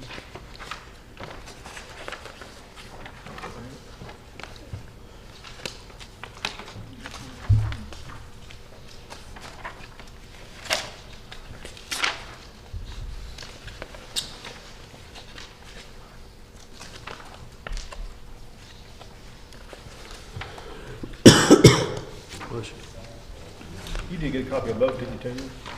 No, there's only one copy of the HMC. Okay, so he needs to see that. So this is more of like a continual maintenance contract that we put out for bid, or I thought we had something like where if there was a, like, I don't see nothing in here where if there's a breakdown, this is what the service call is, this is the response time. Yeah, I'm not seeing that either. Well, I see Logan Aluminum uses it. That's interesting. Oh, they're a huge company. Wow, just look They at got that. approved state. Make a motion to let the jailer or the judge review the bids on the HVAC, Page 4 is the only part. and make a recommendation next month. I mean, Next meeting, I agree with that. There's a lot to process in these two bids, so. I can tell you, Lee's cheaper on the quarterly, but to go through there and weigh what they're doing versus what the other company's doing, we need another 45 minutes to an hour to review those two bids. We can come back If y'all next. want to do that, I'm gonna have to go sit here and do it. I'll second your motion. Okay, that's all right. We'll come back next meeting with a We do recommendation. that on a lot of the jail contracts, but y'all. When you give them to Olivia, what does she do with them? Keep them?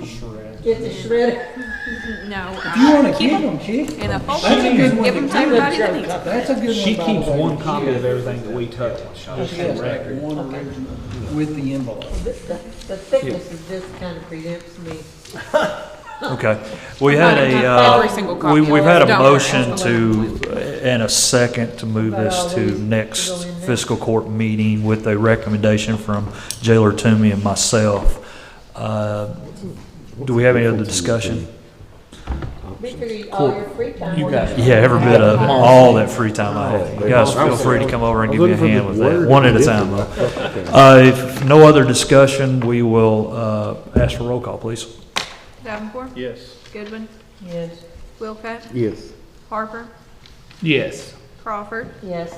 Bolden, Yes, Baker. Yes. and if you'll scan those and put them in our thing, I'll be happy to. Yes, I'll take a hard copy home with them and, I can figure out plenty to go around if you really do want a hard copy. I'd rather have more electronic. I agree 100%. I can do that later. Next up for bid is the plumbing for the detention center. We only had one bid for them, that's HMC. So we only got one bid on Thank you. the HVAC? I think currently it's Stuart Ritchie. Stuart Ritchie is currently the one. They did not bid this. HMC is the only one One copy. that's in a proposal. And that's why Thomas is I can't believe Stuart Ritchie didn't do that. What was HMC's price?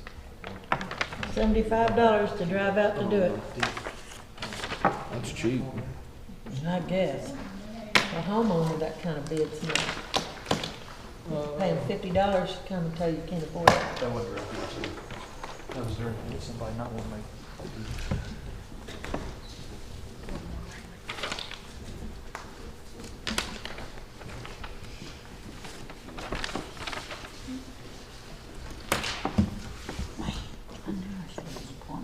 Oh,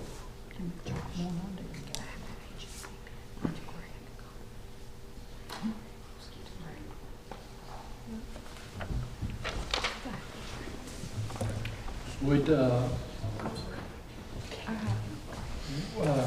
guess a question for Toomey and the judge, and maybe Joe as well. Would we want to put any weight on dealing with one contractor with the HVAC and the plumbing, and weight on this one as well to see if that's the best bid? We did bid that separately, so I don't know if that could be factored in or not. I mean, I think with bidding it separately, we would have to rebid this in order to accept somebody else. But I don't mind, I think passing it would not be a bad idea. How familiar are we with this company? HMC does all the work here in this building and the Justice Center, and they've been doing some contract labor.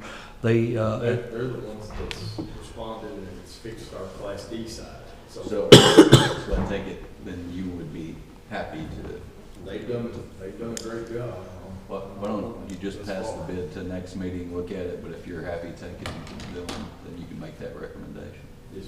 The reason I ask how familiar is jails are very specialty areas. Right. That's why not everybody responds, so making sure that jail plumbing is something there. Okay. So he's already had the experience with that company and it's been good.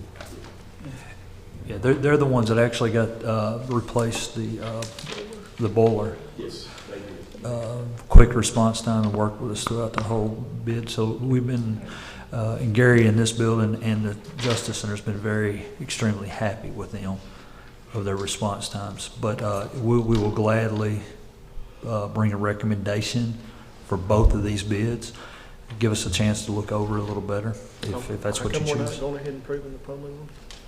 If you want to, you can. I'm just. Yeah, I mean, it's totally up to you guys. Go ahead. They're the only I bidder. mean, don't you think? yeah. I just didn't know if that would. I'll make a motion to award the plumbing service contract to HMC. I'll second. Okay, I have a motion and a second. Only because Toomey says they've already been doing work and they've already got good experience. I think it's Well, enough. they're familiar with what we have. They're familiar with our They did facilities. factor in the HVAC Yeah. recommendation. Correct. So big thing Shouldn't affect this one. is detention and corrections facilities and overtime. Okay. I have a motion and a second. Any other discussion? If not, roll call. Davenport, Yes. Goodwin, Yeah. Wilcott, Yes. Harper, Yes. Crawford, Yes. Bolden, Yes. Baker. Yes. All right, last one, number 11, annual bid for cleaning supplies and janitorial product for fiscal year 23-24. We received two, one from Cost Management Solution, the other from Cost Consolidated, and I swear that looks like Paper Group. That's what it is. It really is? Okay. Consolidated I was Paper Group. correct then.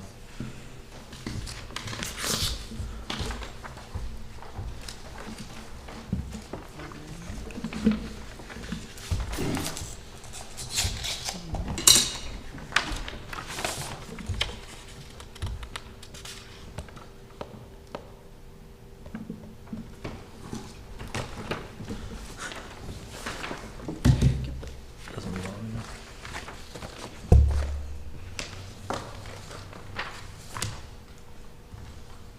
All right, go ahead and take a look. You want this too? There's paperwork in the back of this. There you go.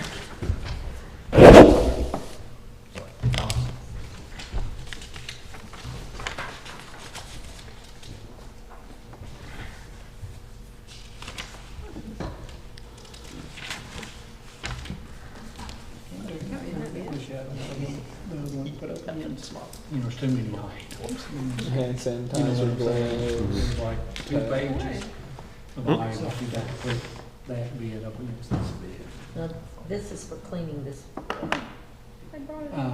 Jail and here, and, you know, any place. Providing the clean, products. Buying the products. That's right. Just, if you buying a gallon of bleach or But that's not talking about rolls the of people who toilet. do it. No, this is just supplies. It's just, Oh, okay. Because I think there's been some unhappiness with that. Road department, all the county buildings. And they come down to what kind of toilet paper they provide. That's all I talked about the last time. we always get ultra soft showing and me. That's right. You want the cheapest.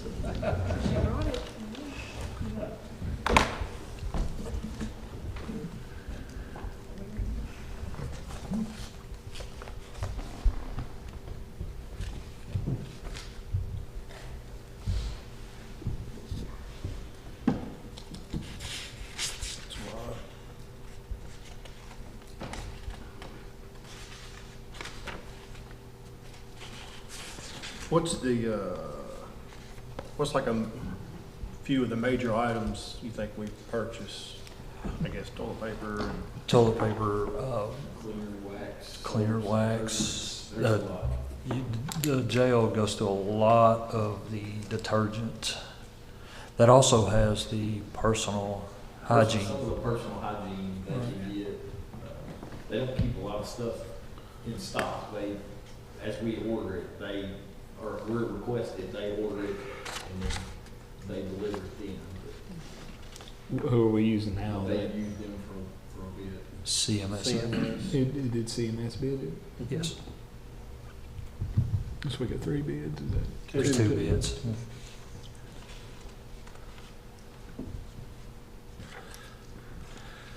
I'm seeing pretty much the same as last year. We had, some items were more expensive than others, you know, it's just depending on what item it is, you know. One thing, CBG might be cheaper, another thing, CMS might be cheaper. So it's all over the place.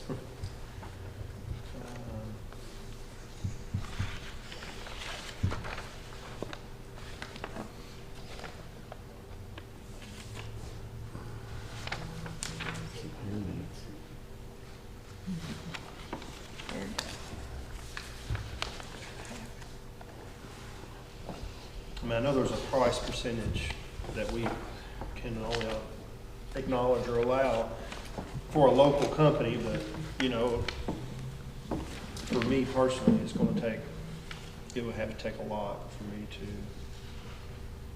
knock out a local company. It really depends a lot on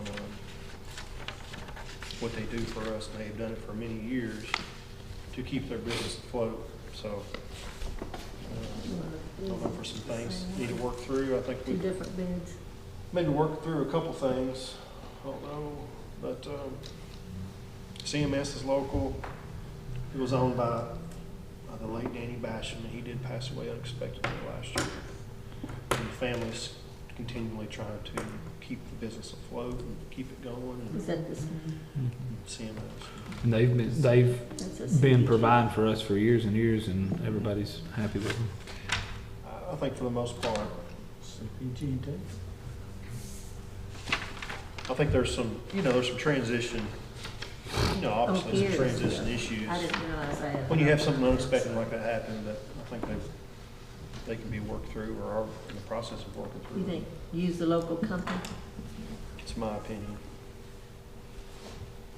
Make a motion. How close are they? I'll give everybody else a chance. Are they pretty close in price?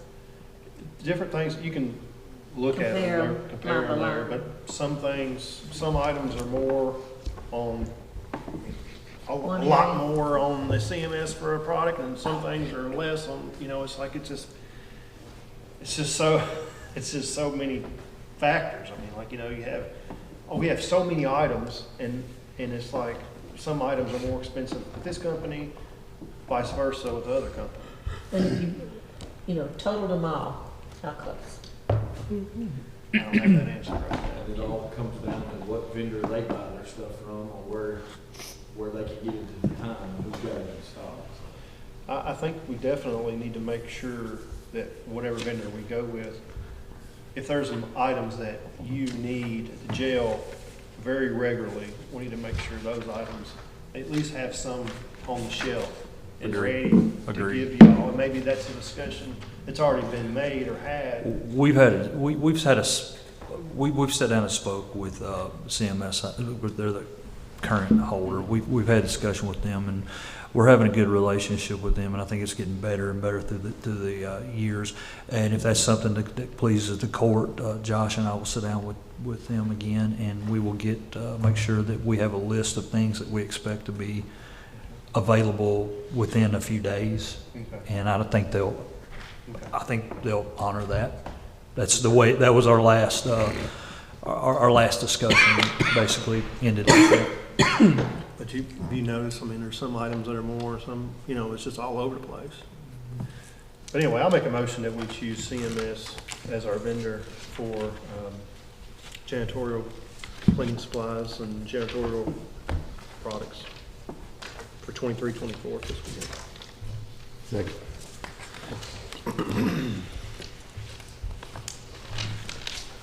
Okay, I have a motion. Did I get a second? Yes. I'm sorry. My apologies. I didn't hear it. I have a motion and a second. Any other discussion? If not, roll call. Davenport, Yes. Goodwin, Yes. Wilcox, Yes. Harper, Yes. Crawford, Yes. Bolden, Yes. Baker. Yes.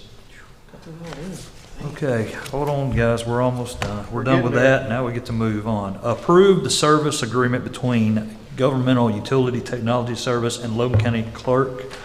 You have that information.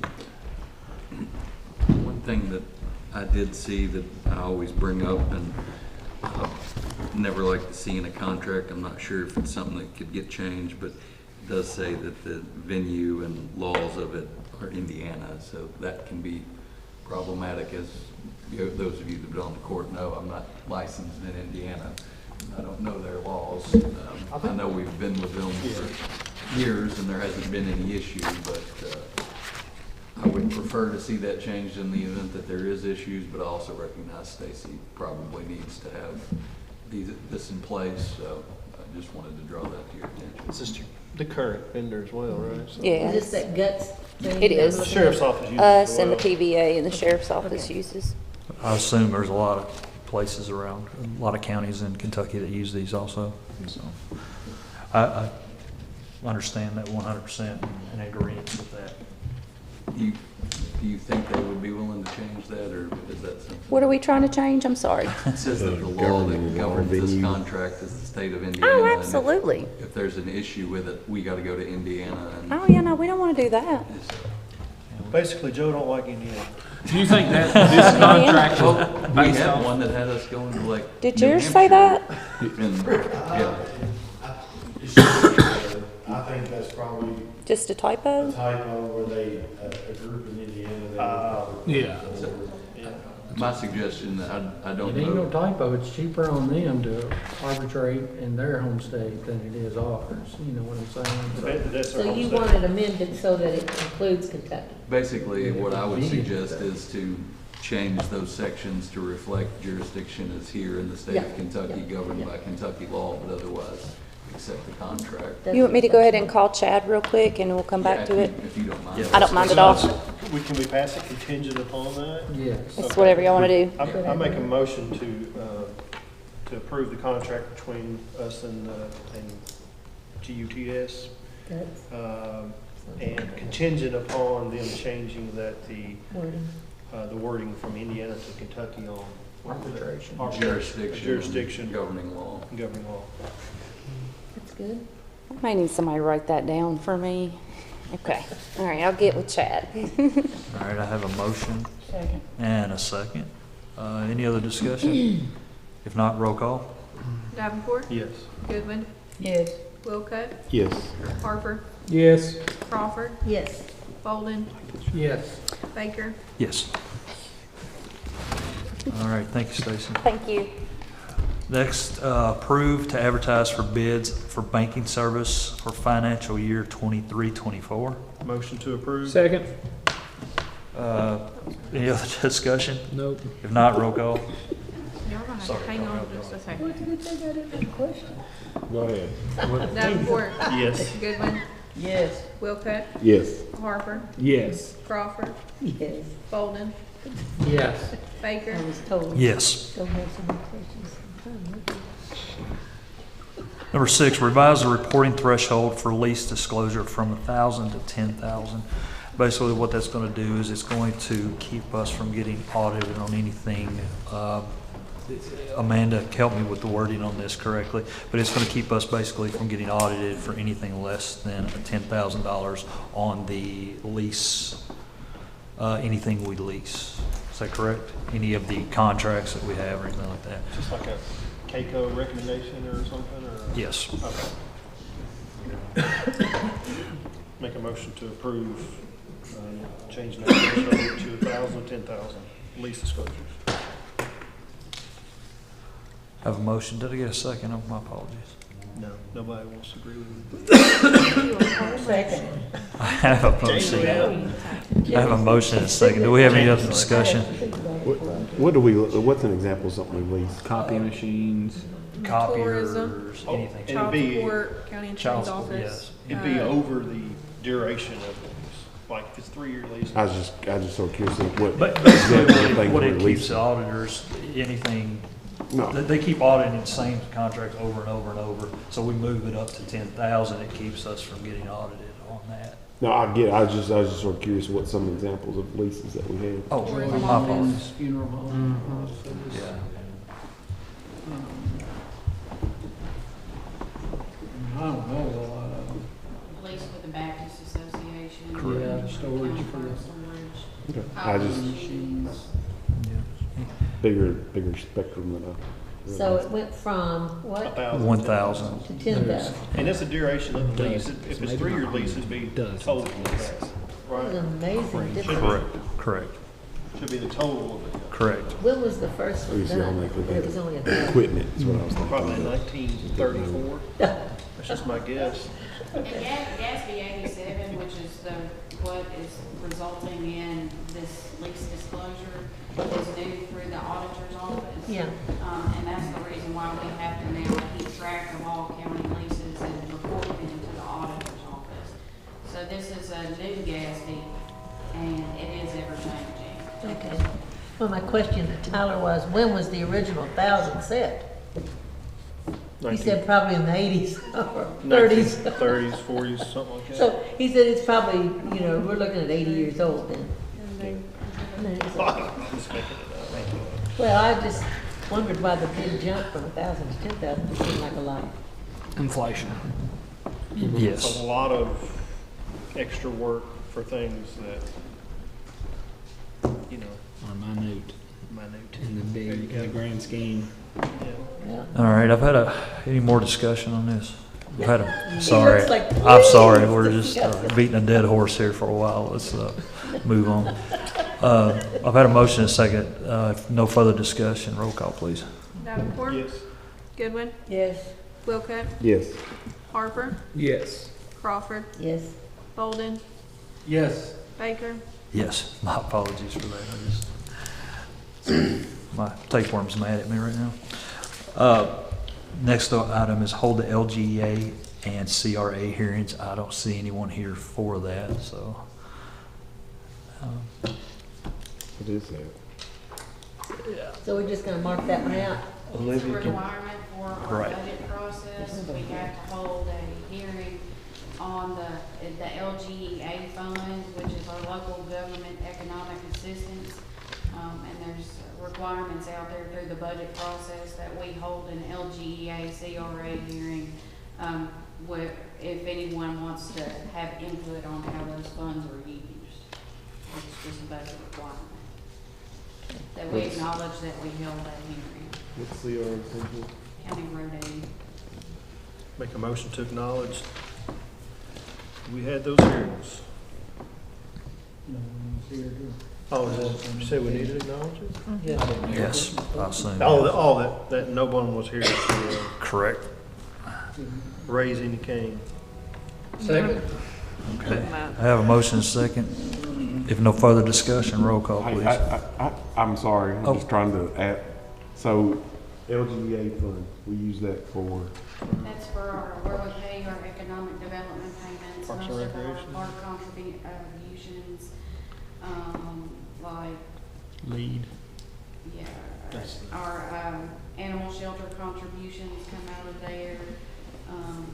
and so those don't we typically move monies into that and just pass it on to these causes. Okay, sorry, I'm just. No, it's fine. It is perfectly fine. I was a little lacking on that also, so.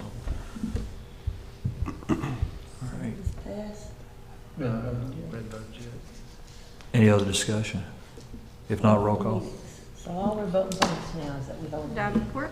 Yes. Goodwin. Today Yes. was the hearing for them to present any kind of case. So we're just voting to hold them. Okay. Wilcutt. Yes. Harper. Yes. Crawford. Okay. Yes. Bolden. Yes. Baker. Yes, and my apologies for not So having. yeah, we a better advertised understanding on it. for there to be a hearing today for LGA or CRA funds because we're getting ready to do the budget. No one was here to say anything about So in that. other So, words, the public come and say, hey, I want you to, yeah, right. You ain't doing enough here, or you gotta do that, so Put we're more- acknowledging that we had that hearing, no one's here to speak about it, so now we're. Richard Ewald should have been here today and asked him for $1 million for y'all to put in the, I'm serious, Yeah. in the LGA fund for the future sports complex. Yes, You know, yes. That's what that you're would be something that they. but that's where that's where something, a project like that would come from. That's where we're funding from. I mean, he's coming every week, not every week, but came I know who to a you're lot of talking about meetings, because so he that's on knows. our But, agenda. you know, if we didn't want to hear that, but at a certain time of the year, hey, this is it, you know. All right. We voted on hearings then. Number 8, acknowledge the receipt of Logan County Tourism and Convention Commission's 2021-2022 fiscal year audit.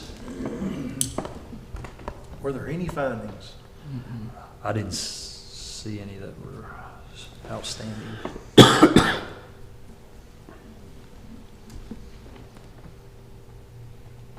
For the most part, it was I make a going- motion to acknowledge the receipt of Logan County Tourist and Convention Commission's 21-22 fiscal year audit. Second. I have a motion and a second. Any other discussion? Give me just a minute. Oh, my apologies. There was 4 deficiencies, but none of them was much to speak of.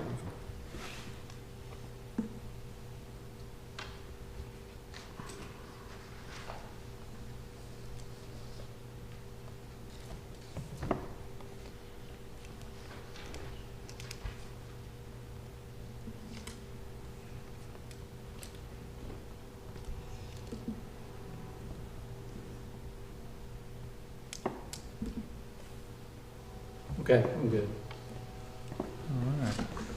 Any other discussion then? You always find your deficiencies of your audit on almost the very last page. I was just, I don't see the deficiencies, You gotta so I hadn't keep come to scrolling. it yet. Just- Oh, If you get an audit, great. start at the last page and work backwards. I was going down through every line, I said, I haven't found them yet. Look down Okay, the okay, last okay. I see, all right.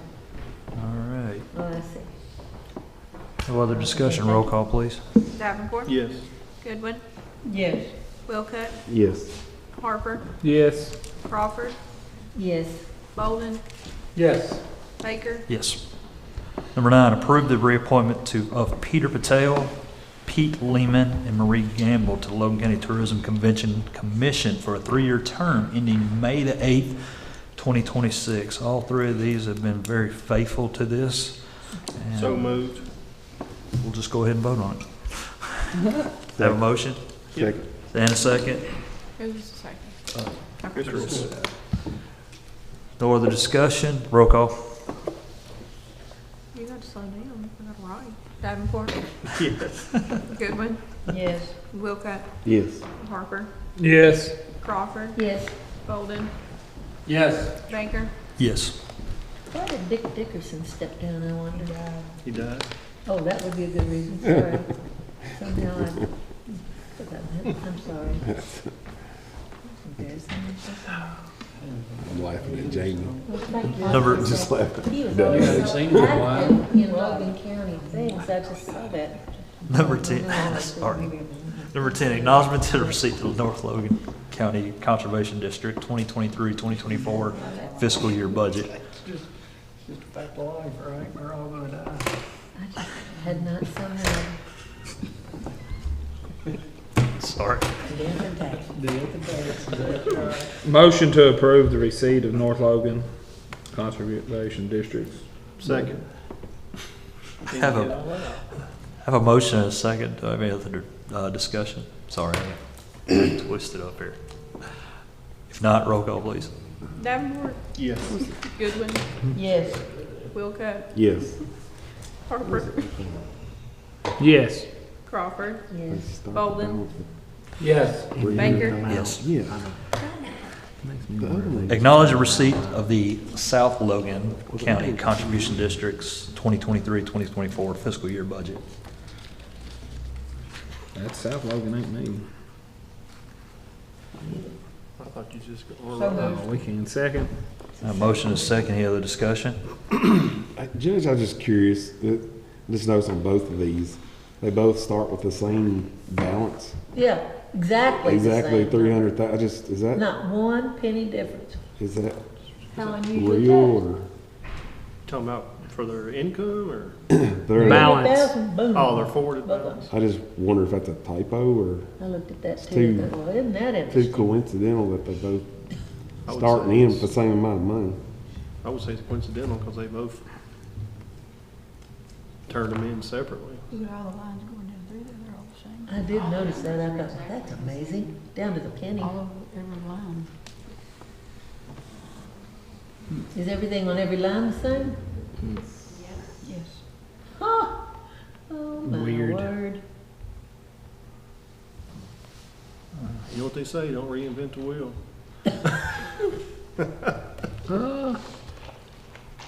Oh, never mind. Oh, To yeah. the Mud River watershed. I I don't don't know know. if the entities work together any. I think they work a lot together, but I don't. I can tell you whenever I received these, they came in the same No, envelope, they all 3 of probably them. don't want But I don't know, like other than that. situation where they I don't know, it's spend just sort of less like, or maybe we more. shouldn't acknowledge something if You it's can not only right. assume they want that to We're look not equitable. approving it, we're just acknowledging it. I'm just guessing. We're acknowledging what they sent us is to be accurate and true. That's all we can do. I don't know how they. I don't understand. I don't know how they. North Logan and South Logan water districts. They're both signed by their treasurers, and we can only assume that what their treasurer sent us is correct, from my understanding.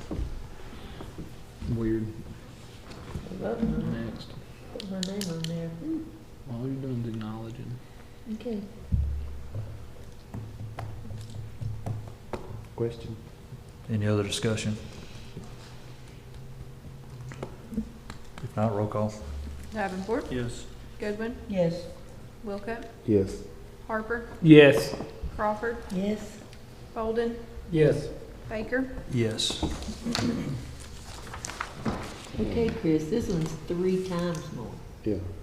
Plus. They're not really Next up, watershed. acknowledge the receipt of Mud River Watershed Conservancy District's 23-24 fiscal year budget. Sorry. That's one of those. It's So actually acknowledged. Bay watershed maintenance and operation. Second. A motion second. Do I have any further discussion? If not, roll call, please. Davenport, Yes. Goodwin, Yes. Wilco, Yes. Harper, Yes. Crawford, Yes. Bolden, Yes. Baker. Yes. Do we ever get any answer from We're gonna do that later. No, we're trying to get them to answer the phone call and call us back, so. They start in after year 9. Okay, he is finally back with you, okay. We're waiting on one, Getting close. we're waiting on one person. Okay. I know it's a long meeting if you're thinking it's going long. Is it longer ones? It should be, Only his first days on the course. shouldn't be that First much. days, it was really I long, think this is probably a record. because of It his might be. questions. Item number 13, transfer one metal secretary desk inventory number 01357 from IT inventory to Logan County Detention Center. So moved. Second. Okay. You just gotta get it. Who wants to know who spoke Who made first? it? Listen to the Chris? recording and see who got that. Yeah. Who seconded? I second. Okay. They really want you to have Which that one desk. got? Yeah, we Really need I that. got it. If no further discussion, You didn't get that. roll call, please. Davenport, Yes. Goodwin. Yes. You're good. Wilco, Yes. Harper, Yes. Crawford, Yes. Bolden, Yes. Baker. Yes. Transfer one wooden executive desk inventory number 01226 from Logan County Judge Executive's Office to the detention center. So Second. Got a motion and a second. Discussion? Roll call. Davenport. Yes. Goodwin, Yes. Wilco, Yes. Harper, Yes. Crawford, Yes. Bolden, Yes. Baker. Yes. Number 15, approved to advertise for exterior wall restoration at the historic courthouse. This is the front wall that's given us trouble. It's not only this, it's actually some foundation cracking and some block bricks around here. We would like to put it out for bid just to see where we're at with it. Just like tucking it or whatever. Like Yeah, we have the specs, and I apologize, we'll get them to you guys, the actual specs that we have for it, and I apologize it's not on there, we just haven't really. But we'd like to put it out for bid. That front wall is leaking. Gary has put some sealant in it, but I don't know how much longer it's gonna hold. It needs to be pulled back. If not, I'd like to just put it out for bid. So moved to advertise for an exterior wall restoration at the courthouse. I'll second that. I think that's a good thing. I have a motion and a second. Any other discussion? Roll call, please. Davenport, Yes. Goodwin, Yes. Wilco, Yes. Harper, Yes. Crawford, Yes. Bolden, Yes. Baker. Yes. Number 16, approved to advertise for bid for window caulking at the historic courthouse. Basically just recaulking all these windows there, looking very shabby, and there's some places where some air is trapping through. Hey, do they need to be painted too,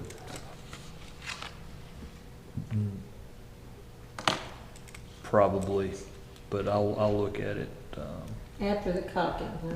Yeah, or if you're gonna be there doing those things, do it all and take care of it? I don't- one time? Yeah, because they're gonna be like. I think those windows are all vinyl anyway, aren't they? I don't know if painting would be necessary. Okay. I think just caulking it at this point. Yeah. I'll make a motion to approve to advertise for bids for window caulking at the courthouse. Second. Motion second. Do I have any other discussion? If not, roll call. Davenport. Yes. Goodwin, Yes. Wilco, Yes. Harper, Yes. Crawford, Yes. Bolden, Yes. Baker. Yes. Item number 17, approve the change order for Horner Services LLC for the additional work done during the debris removal project at Mott's Lick Creek. Is this what we approved last month, Where we the did? application for the reimbursement? Correct. Make a motion to approve the change order for the work on Jay Will Stewart, is that right? Yes. Yes. For $3,000. Yeah, $3,130 for a total contract of $52,621. So moved, or second. All right, motion is second. Any other discussion? Roll call. Davenport, Yes. Goodwin, Yes. Wilco, Yes. Harper, Yes. Crawford, Yes. Golden, Yes. Baker. Yes. That'll be a good flowing creek, let me tell you. We've been working on it. Oh, it's not over yet. Yeah, we still got one more bid though. He was here, but he fell asleep. All right. He's frozen yet, go check on him. All right, hopefully the last order of business is circling back around to the truck bid opening. Hunt Ford, the truck for $44,449 has an ETA of 6 to 10 months delivery. We finally got a hold of Newton, and that truck could be here He said he could have it on the ground at their lot in 2 to 3 days. 2 to 3 days, and it was actually a lower cost of $44,130 versus $44,449. So And move both to accept the bid from Newton Chevrolet. Second. have a motion, a second. Any other discussion? If not, roll call. Davenport, Yes. Goodwin, Yes. Wilco, Yes. Harper, Yes. Crawford, Yes. Golden, Yes. Baker. Yes. All right. Judge, on the, Yes, sir. on the three, I hate you. the three contracts that we currently have at the jail. Yes, sir. How were those vendors contacted? Because none of them bid. Via mail? Yes. I contacted two of them, Jason contacted one, neither one, all three of them said they never got an invitation. I think I only got one back from a plumber, and it wasn't a local plumber. Yeah, but he was saying that Stuart and Ritchie said they never got an invitation. I contacted the roofer, he said he never got an invitation. I contacted the HVAC contractor, he said he never got an invitation. And they may all be lying, I'm just telling you what I thought. I know Olivia. Why did they not bid? And I Olivia. asked all three of them, or I asked two of them, you asked one. Well, I know she mailed an invitation to each one of them. We made sure, you I know, went 'cause- through last year's court folders whenever we did bids. Remember, we had to rebid plumbing like 3 or 4 times, so I sent the plumbing bids to whoever had sent them. I can HVAC, see we that didn't. one getting lost, because that's a pretty good size Yeah. company, and they may have not wanted to bid. HVAC, we didn't bid for an annual bid, but I basically got on Google and Googled HVAC vendors, like people that do that, contractors. And then also HMC, I don't know, there was a handful of, like, all the local ones around here, and then there was also a handful of not so local, Madisonville. I was just wondering why they didn't bid. I thought that was like. I know They we, just hated working at the jail. I Yeah. was just trying to figure out why. right. And I was like, I know two of them personally, so Right. I'm like, how come y'all didn't bid? And they're like, we didn't know anything about it. I know Olivia reached out or mailed it out to them Okay. directly, so. Well, hey, it's their fault, you know, if they would mailed out an invitation. I mean, fair is fair. Absolutely, and I agree with that. Plus, we advertised to bid, so, Just curious how we you know. communicated with them, because I know for sure one of them's Right. gonna raise $9,000 worth of cane, you know, Well. and I just need to be able to say, hey, you were mailed an invitation. It was in the paper already? It was in the paper, yeah. What other sources did we advertise that? Just paper. Just the paper, and, you know, that's kind of a flaw, the way that the state has us bidding that, and I hope they get that changed. They're working on changing it. They are working on changing it, and I hope one of these days they will. I would like to see us, a couple of things I'd like to see in the future, and I know this court meeting's gone way too long, but I would like to see us have, our IT director, have a proper procurement page, Absolutely. you know, for all these things. Agreed. And then that those bids are able to be submitted. There's all kinds of I secured, online, I agree. you know, and that way it's all the same form, we're looking at the same form, side by side. And, you know, I use them all the time. Oh, I agree. Business I'm in, and they're trustworthy, you can't see that. Absolutely. bid until that clock goes Engineered on. fluid. Absolutely, and I totally 100% agree with you, and Scott and I will work on that. Time stamp, if anybody ever questioned that, hey, when was this open? it was open 4/11, or whatever today's date is. I agree. 9:05 p.m. It's just like an electronic signature, so. Scott and I will get together, we'll work A on long way, Hey. and people know to go look at it. Absolutely. Hey, what's Logan County bidding Yeah, this month? I know Bowling Green City does that because I've had to, in my previous, had to deal with that also. Everything is online. You have to register, then when you hit your inbox and there's no reason for that. And I totally agree with you. Well, this guy says he didn't get an invite. We're Absolutely. like, Yeah. We emailed it to you, exactly.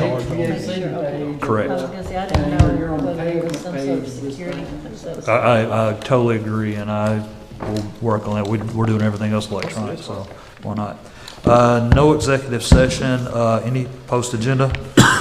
The one thing I had post agenda, and they ain't gotta have no action, but when me and the judge and a couple others, we sat through a meeting with the state guy that kind of handles our flex funds, and he brought to our attention that flex funds can be used to any improvement to the road, such as guardrail, cross tiles, and things of that nature. We thought we was always just limited to asphalt.